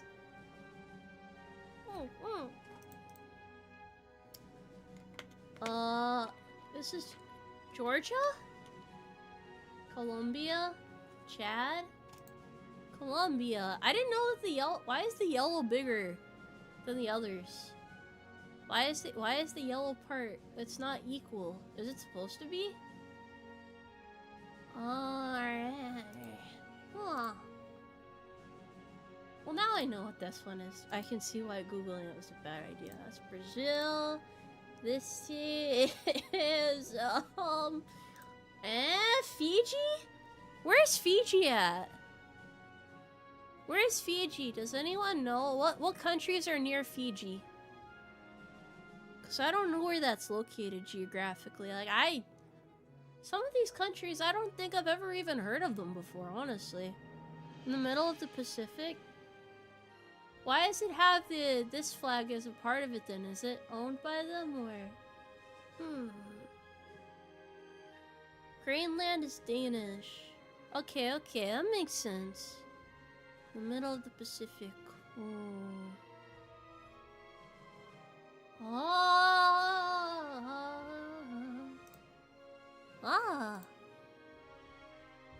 Ireland.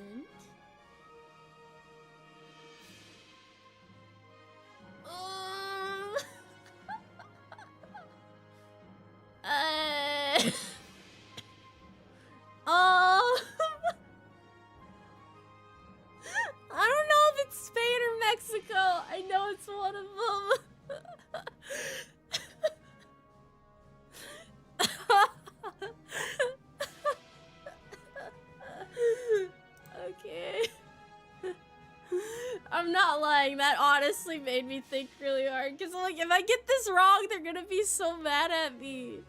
They're gonna be so mad at me if I get it wrong.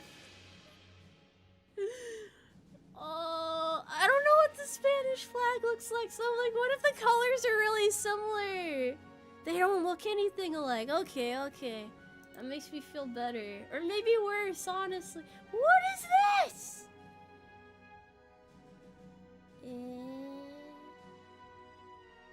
Oh! My brain is working in high gear. Aw, shit. This is one of them 3-colored flags. Italy, okay. Is this Spain? Oh, this is what Spain's flag looks like. Turkey? Oh. Angola. I wouldn't have thought that. Argentina. Argentina is very easy. Argentina is not that bad.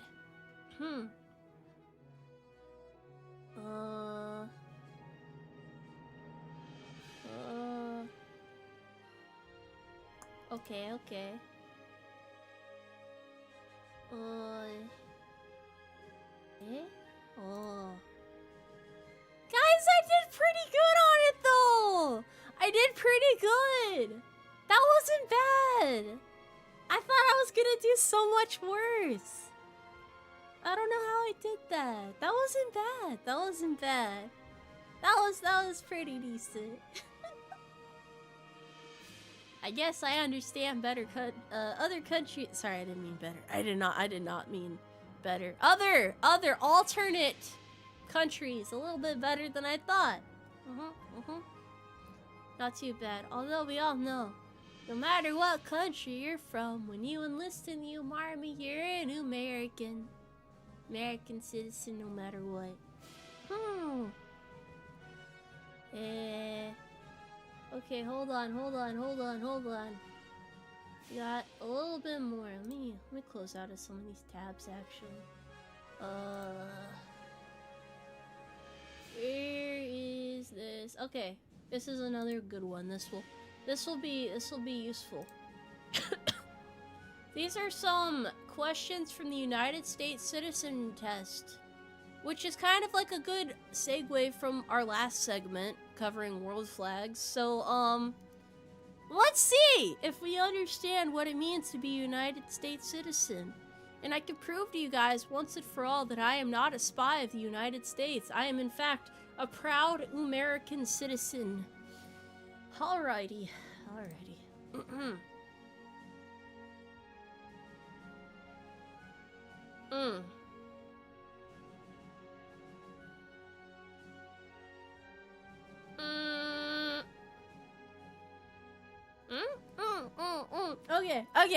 Okay. I knew it was one of the top two. I know this. Yeah. I feel like everybody's just standing there with guns pointed at me, ready to gun me down. I'm sorry, I had to think. I had to ponder it. Which was not one of the 13 original states. Yeah, Tennessee doesn't seem like it is because it's a little bit further away from the rest of these. Okay. What does the cabinet do? It stores goods. No! They advised the president? I should know that! Do I need a cabinet? You guys want to join my cabinet? Who creates the bills then? That's, Oh, that's Congress! Okay, both of them start with a C. I'm not a spy! No, I'm not a spy. Who vetoes bills?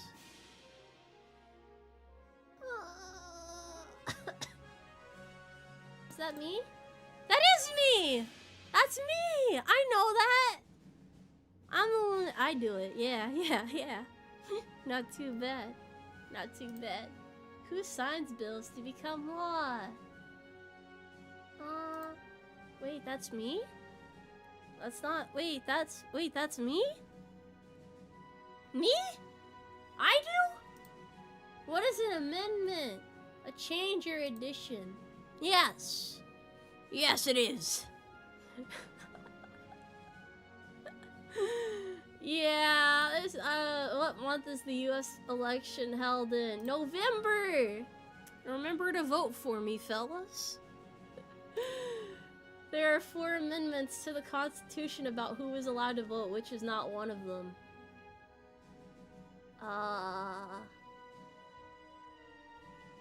Wait, what? Huh? Oh, wait, you have to pay to- wait, no, wait, let me think. 4 amendments, so this must have been in the original then, because that amendment is a change, so you must be born in the U.S. Wait, you do not have to be born in the U.S. to vote! Really? Really? Oh, there's a poll tax. Oh. So you just have to be an American citizen. It doesn't matter where you were born. Okay. Okay. What is the supreme law of the land? The Constitution is. Of course. How many years make up 1 term of a House of Representatives member?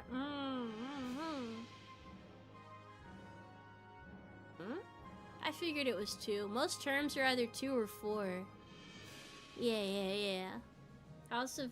U.S. House of Representatives member serves a 2-year term before being up for re-election. What do we call the first 10 amendments to the Constitution?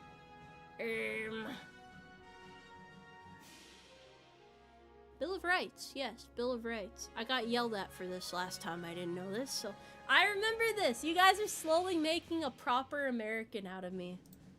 What is not one of the 3 branches of government?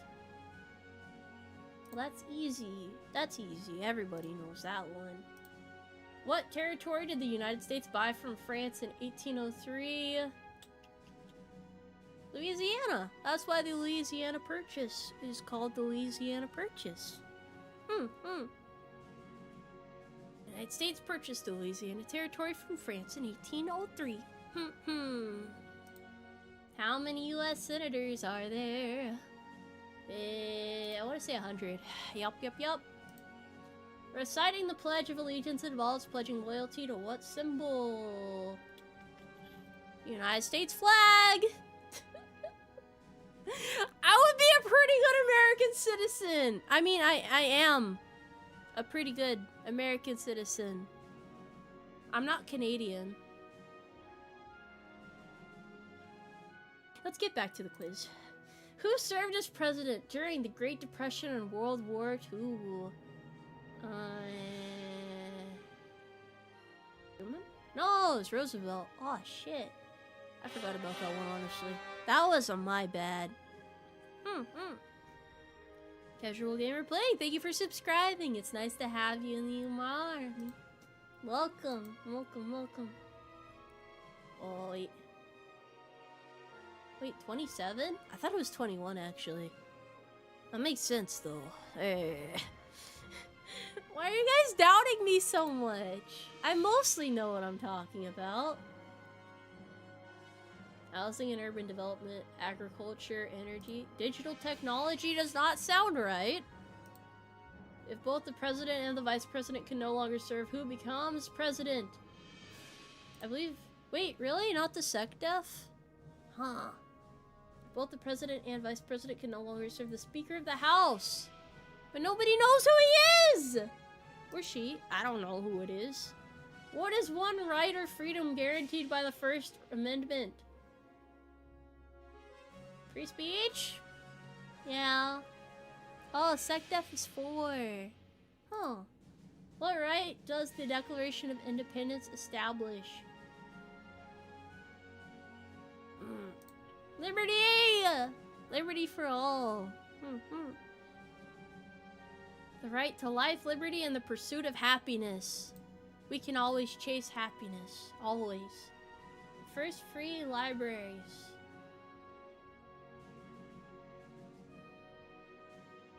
Oh, Benjamin Franklin. Okay. I didn't know that. I didn't know that, admittedly. What is a civic duty only for citizens of the United States? Paying taxes! Oh. Serving on jury, actually. Everybody hates jury duty. I've never done it before. I never had that opportunity. It is in fact our civic duty, though. Who is the commander-in-chief of the military? The president is. I'm required to know that one, though. How many years is one presidential term?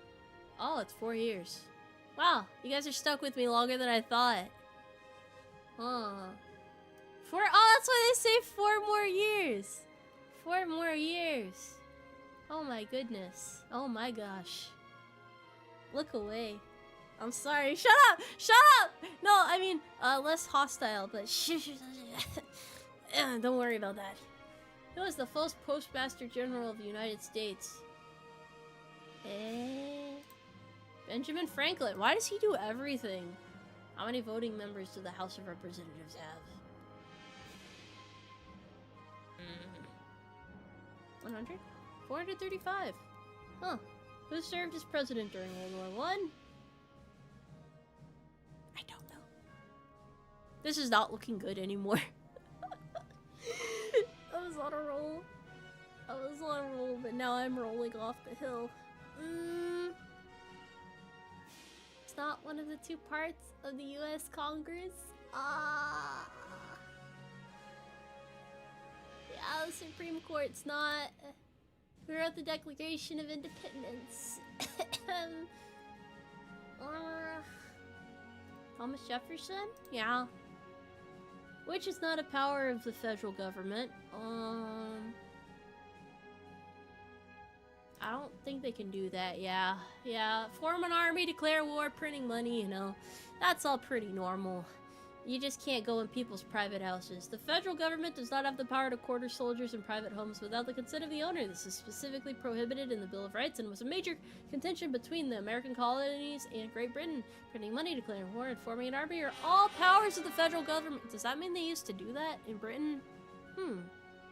Tomoe, good work on getting all these questions wrong. All that spying you are doing for the King of England is going well. Keep it up. Not like those Yanks know the answers either. Hail What? Britannia. Why Britain, though? I thought it'd be Canadian, if anything. I don't sound British at all. U.S. Senator. Oh, golly. 6 years. Okay. Good to know. Constitution. Damn it. My brain is starting to rot away. This is too much for me. This is too much for my heart to bear. Well, it is not a power that belongs to U.S. states.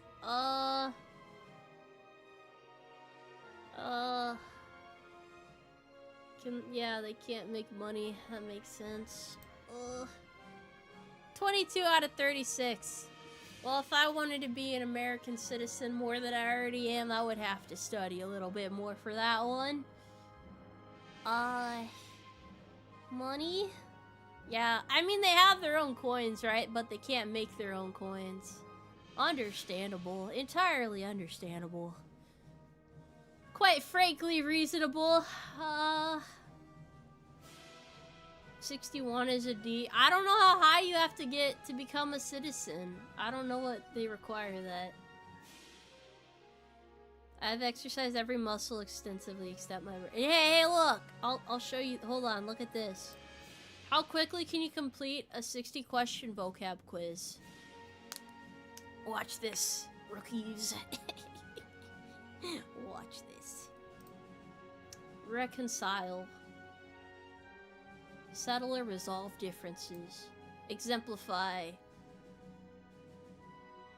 Show by example. Ponder. To think. Approximate.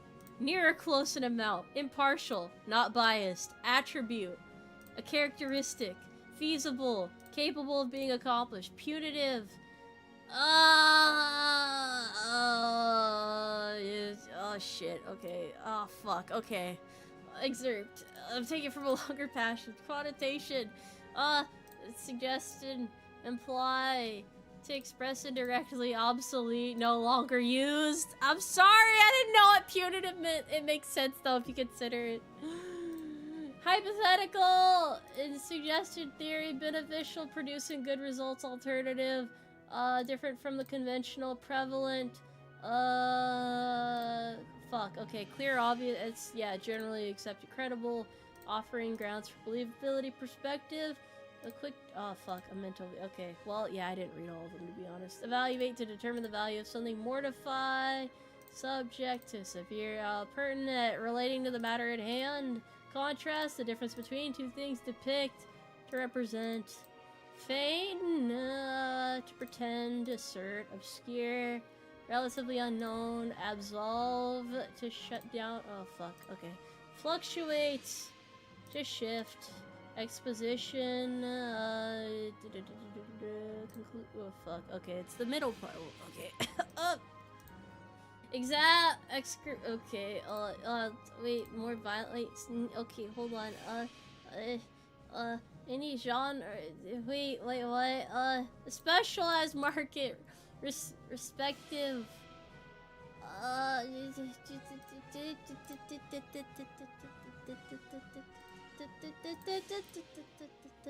proponent,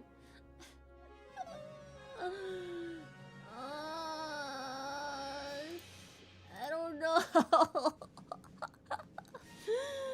incentive, something that provokes actions, cursory, hasty, yeah, escalate, increase, deficient, lacking, dearth, scarcity or lack, I would assume, sabotage, destruction, analyze, to study, yes, comprehensive, covering, generate, to cause or bring into existence, animosity, dislike, alleviate, relieve, mediate, in the middle. Oh, intermediary. Yeah, that makes sense. You feel like I'm guessing on a lot of these? Believe it or not, English is one of my strong subjects. I probably should be reading all of them though. But it said how quickly can you complete it, not how accurately can you complete it. Formulate, to devise or develop, pacify, to soothe or settle, a perception, mental image, okay, yeah, that makes sense, frequent, this is a word I don't hear very often,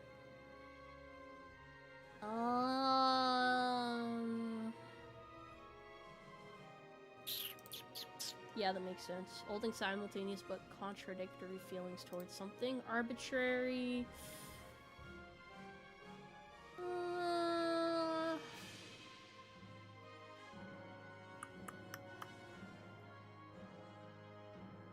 Okay, that makes more sense. Redundant. Exceeding what is necessary. Implication. Oh, possible significance. Rationale, an underlying reason? Gist. The main point. I didn't think that was the gist. Wait, that makes sense though in context. I've taken the SAT before on stream, I think. Explicit, unambiguous, falter. Okay, whatever. Retaliate. To repay in some kind. Implausible. Provoking disbelief. Cynic. Critical. Demonstrate. To show clearly. Close enough. English lesson stream? What do you mean? I could teach you guys the American language. I completed it pretty quickly though, so that wasn't awful. Not my best work, but not my least best work. Why is everything so complicated? Oh right, I forgot I had this. Okay, I don't want to do this. I want to go back to American quizzes. Which of these animal names is slang for pretending to be a different person online? I guess as president, I have to, like, know the lingo, right? That the kids are using. Because if you, like, slip that into the campaign, it makes you look good on the social media. Yeah, I want to be a chameleon. That's catfishing. Cougar is not... No! No, it's not cougar. It's not cougar. That's not what cougar is, kids. That's not quite it. What if it was horse, though? That would be crazy, actually. The term catfish first made a splash as the title of the 2010 documentary film about online deceivers. It's a reference to how fishers usually catfish to keep cod active during transport.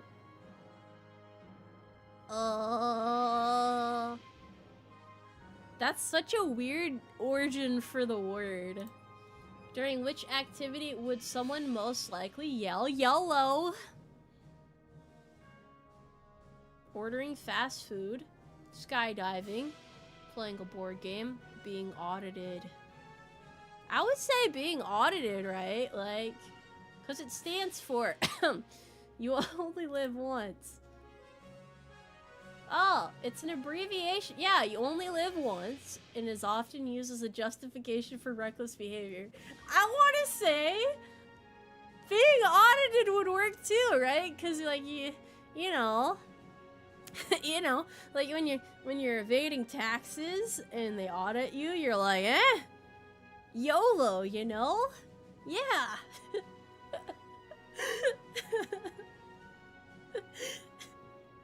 It makes sense. Wait, what is this? Which of these people would most likely be described as a Weisenheimer? What is this word? Is this slang? What era is this from?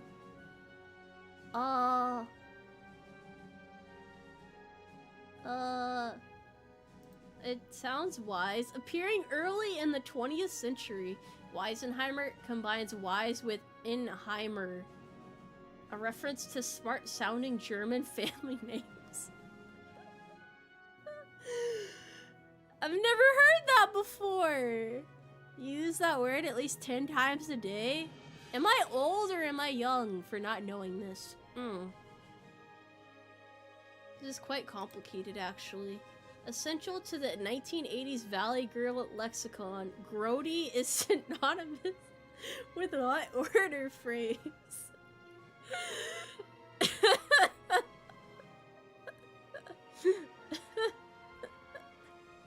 Grody, bro. What? I think it's disgusting. Yeah. Okay. Thanks in part to its use in the 1983 hit song Valley Girl by Frank Zappa and his 14-year-old daughter Moon Unit. He named his daughter Moon Unit? Huh. The word grody became a hallmark of the 1980s mall scene. However, the word has since been seen in use almost 2 decades before. It's such a strange word. If you were giving someone the side eye, what are you doing? Sneaking a peek at them, checking out their valuables, flirting, or looking at them scornfully. Wait, what? But you're literally looking over at them, like this. Like that. Wait, it has scorn in it though. Side-eye has been in public use plenty since it gained popularity in about 2010, but it had been cited before. James Joyce used the phrase in his 1922 novel Ulysses, and the phrase has even been mentioned in 1797. But that doesn't make sense. I don't understand. What sort of person would be described as the bee's knees? A compulsive liar, overly judgmental, highly admired, or extremely thin. Well, Obviously, it's, I know the bee's knees. I know them. Yeah. The phrase the bee's knees was just one of the many nonsense animal possessives that were so pervasive during the 1920s. Others included the cat's meow, the ant's pants, and the eel's ankle. The ant's pants. The eel's ankle. I don't know about those ones. I've heard of the cat's meow, though. The horse's knees. I have knees! I do, actually. Which of these flavorful words is synonymous with angry and bitter? Sugary, spicy, savory, or salty? Well, as a gamer, I'm obligated to know this one. Although salty has enjoyed a linguistic resurgence, this usage was first recorded in African American newspapers in 1930s. Huh, slang is so fascinating.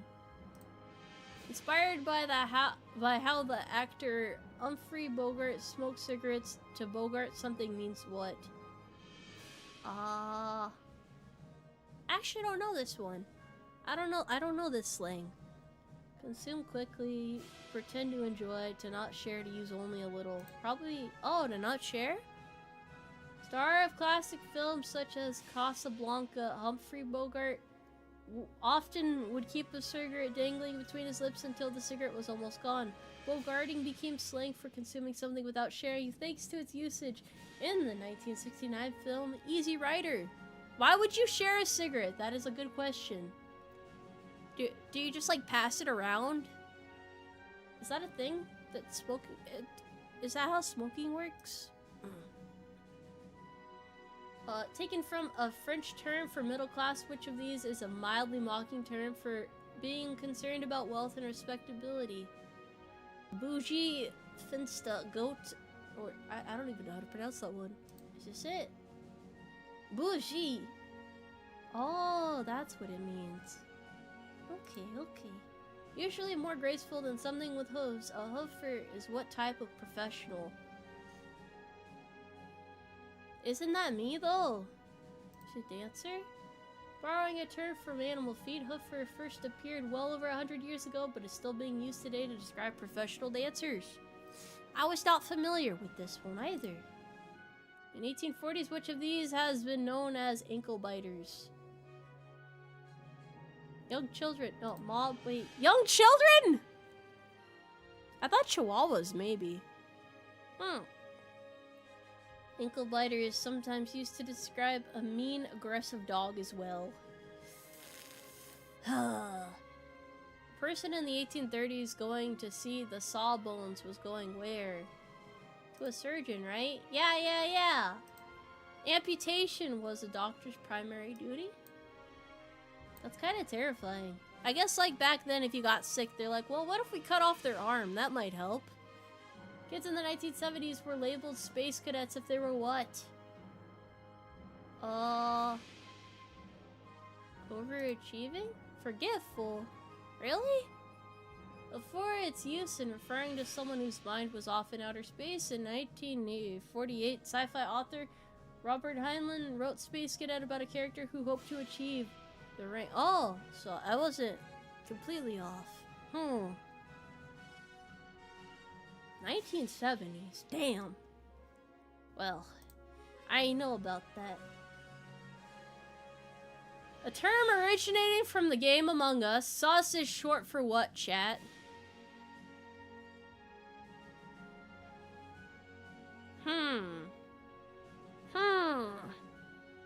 Sustain, sushi, suspicious, or suspenders. It could be any of them. In the course of trying to find the imposter, accusations of acting sus are hurled frequently among the players. Will sus ever go away? Man, who knows? If you've been hornswoggled, you've been deceived? That sounds like the most accurate one. Experts are absolutely flummoxed at how hornswoggle entered the English language, only noting that it originated in the southern United States during the early 19th century. Well, Yeah, I can. What is it? What is this? Criminals going for a stay in the Huskow are about to spend time where? Oh, in jail. That sucks. Well, I don't know slang very well. Why is everything so hard? None of these are particularly American, though.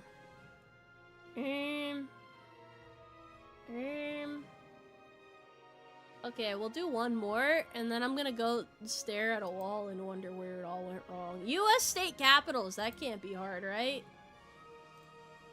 Yeah, it's easy. Georgia, Atlanta, I learned that earlier in this stream. I learned that earlier. Montana, oh, nah. Never mind, this was a bad idea.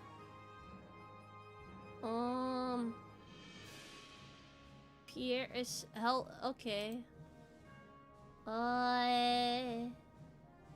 Capital of Texas.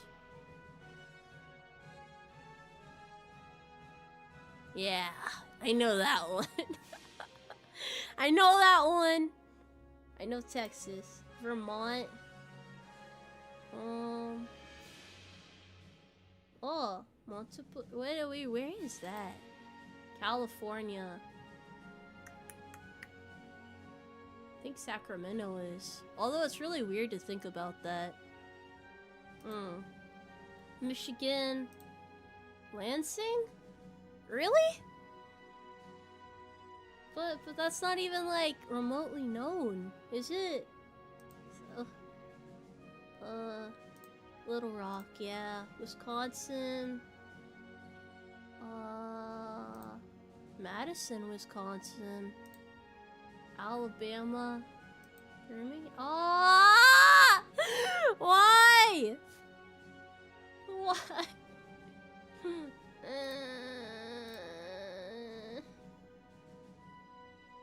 I haven't heard of a lot of these, honestly. Minnesota? Minneapolis, Minnesota ain't it? Virginia?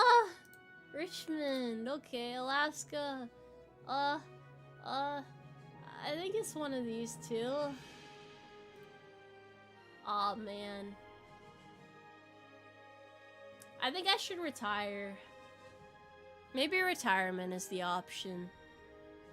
Maybe, this is bad. This is atrocious. Pierre? Missouri? Springfield? Jefferson City. Okay. I just have to slow down and think about this. I just have to slow down a little bit and think about this. I just need to think about this a little bit. That's all. West Virginia. Concord? Oh. Rhode Island. Newport? No! No! No.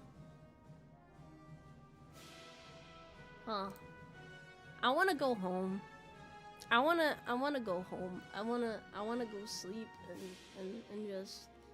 I don't wanna think about it no more, you know? I don't wanna think about it. I don't wanna think about how things have come to this. I don't wanna think about it. I don't wanna think about it. I don't wanna think about it. Well, let's be honest. Most people don't know the capital of a state unless they live in it. Shit, I don't even know the capital of the state I'm in right now. Never really cared to look at it. Wyoming, yeah, makes sense. Washington. Tacoma? It's Olympia. What the hell? It's really weird how, like, the most known places in a state aren't necessarily its, capital. I drew a blank there for a moment. Springfield, Connecticut, Hartford, okay. Salt Lake City is easy. Denver, New Hampshire, Concord, Boston, yeah, Louisiana, Baton Rouge. Phoenix? Oh, Harrisburg. Okay. Guys, just pretend this one didn't happen. Let's pretend I ended the stream earlier and that I didn't have to go through this right now. Thank you very much for the subscription, Turback. Thank you. Oh. Okay, Salem, Oregon. New Jersey. Atlantic? Okay. Miami? Tallahassee? How is Tallahassee the capital of Florida? Nobody talks about Tallahassee! Honolulu. Okay, it's easy. Okay. Oklahoma City. Maine. Okay. Albuquerque. Oh, it's Santa Fe, New Mexico. New York. It's not New York City. What is it? Tallahassee? I don't know, honestly. It sounds fancy, though. Maryland? Baltimore? No. Memphis. Tennessee. Okay, so, here's the thing about Memphis, Tennessee. That's where the Bass Pro Shop Pyramid is. So, in my heart of hearts, that's the capital of Tennessee. Yeah, that's, Memphis, Tennessee is the capital of Tennessee. When I become president, I'm gonna make Memphis, Tennessee the capital of Tennessee. South Carolina. I don't fucking know. Columbia, apparently. Well, that was rough. Anyway, we're gonna pretend none of that happened just now. There's a nice good old time there. You know, well, we went through a lot today, chat. I feel like we've learned a lot about each other. I feel like I've learned a lot from you guys. I've learned a lot about this nation that I'm going to be president of in the near future. Now, I know that it looks bad, but okay, there we go. There's my proper outfit. I would behoove you to vote for me as president. Despite appearances, I am very capable. I am the mayor who can. I am traumatized from today's stream. I hope you guys like the trivia, at least. I do feel like there were some interesting facts here, like learning that, apparently olives are fruits. Apparently, this is the case there. I'm not gonna delete the VOD. I feel like I've disappointed some people here today. I'm sorry if I've disappointed you. I really do want to be, the best president I can, so I will strive to improve my repertoire of knowledge each and every single day in order to bring peace and prosperity to our verdant nation full of beautiful flapping star-spangled banners, alcohol, bald eagles, and other such fineries that we can enjoy together. Hold on. I know things are bad. I know things might seem dire with my lack of knowledge, but you know, that's the beautiful thing about being president. If you're wrong, you can just claim that you're right, and if you're still wrong, you can just change the way that things have worked for a long time to make it so that you're right, so you can never be wrong.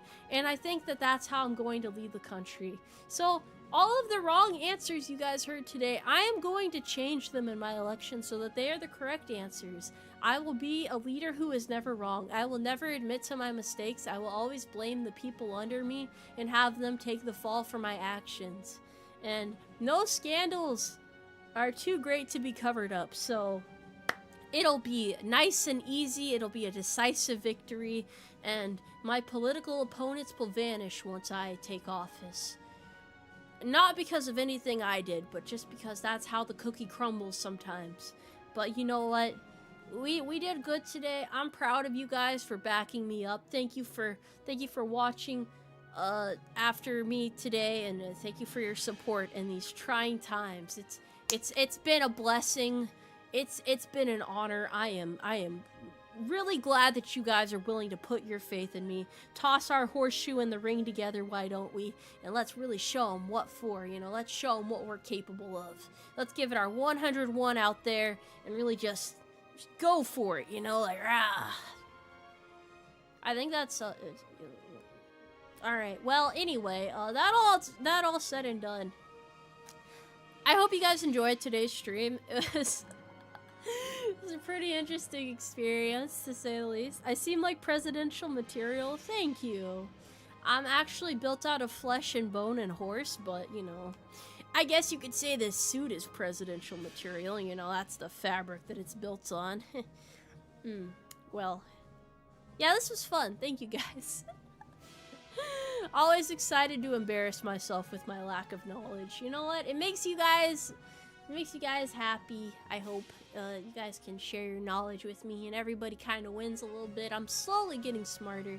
There's a lot of dust and debris circulating around in my noggin right now, but eventually it'll take together into a cohesive shape, and that shape looks a lot like the flag at my back. To my right. Yes, it's your left, my right. That flag right there, that one, it's legit.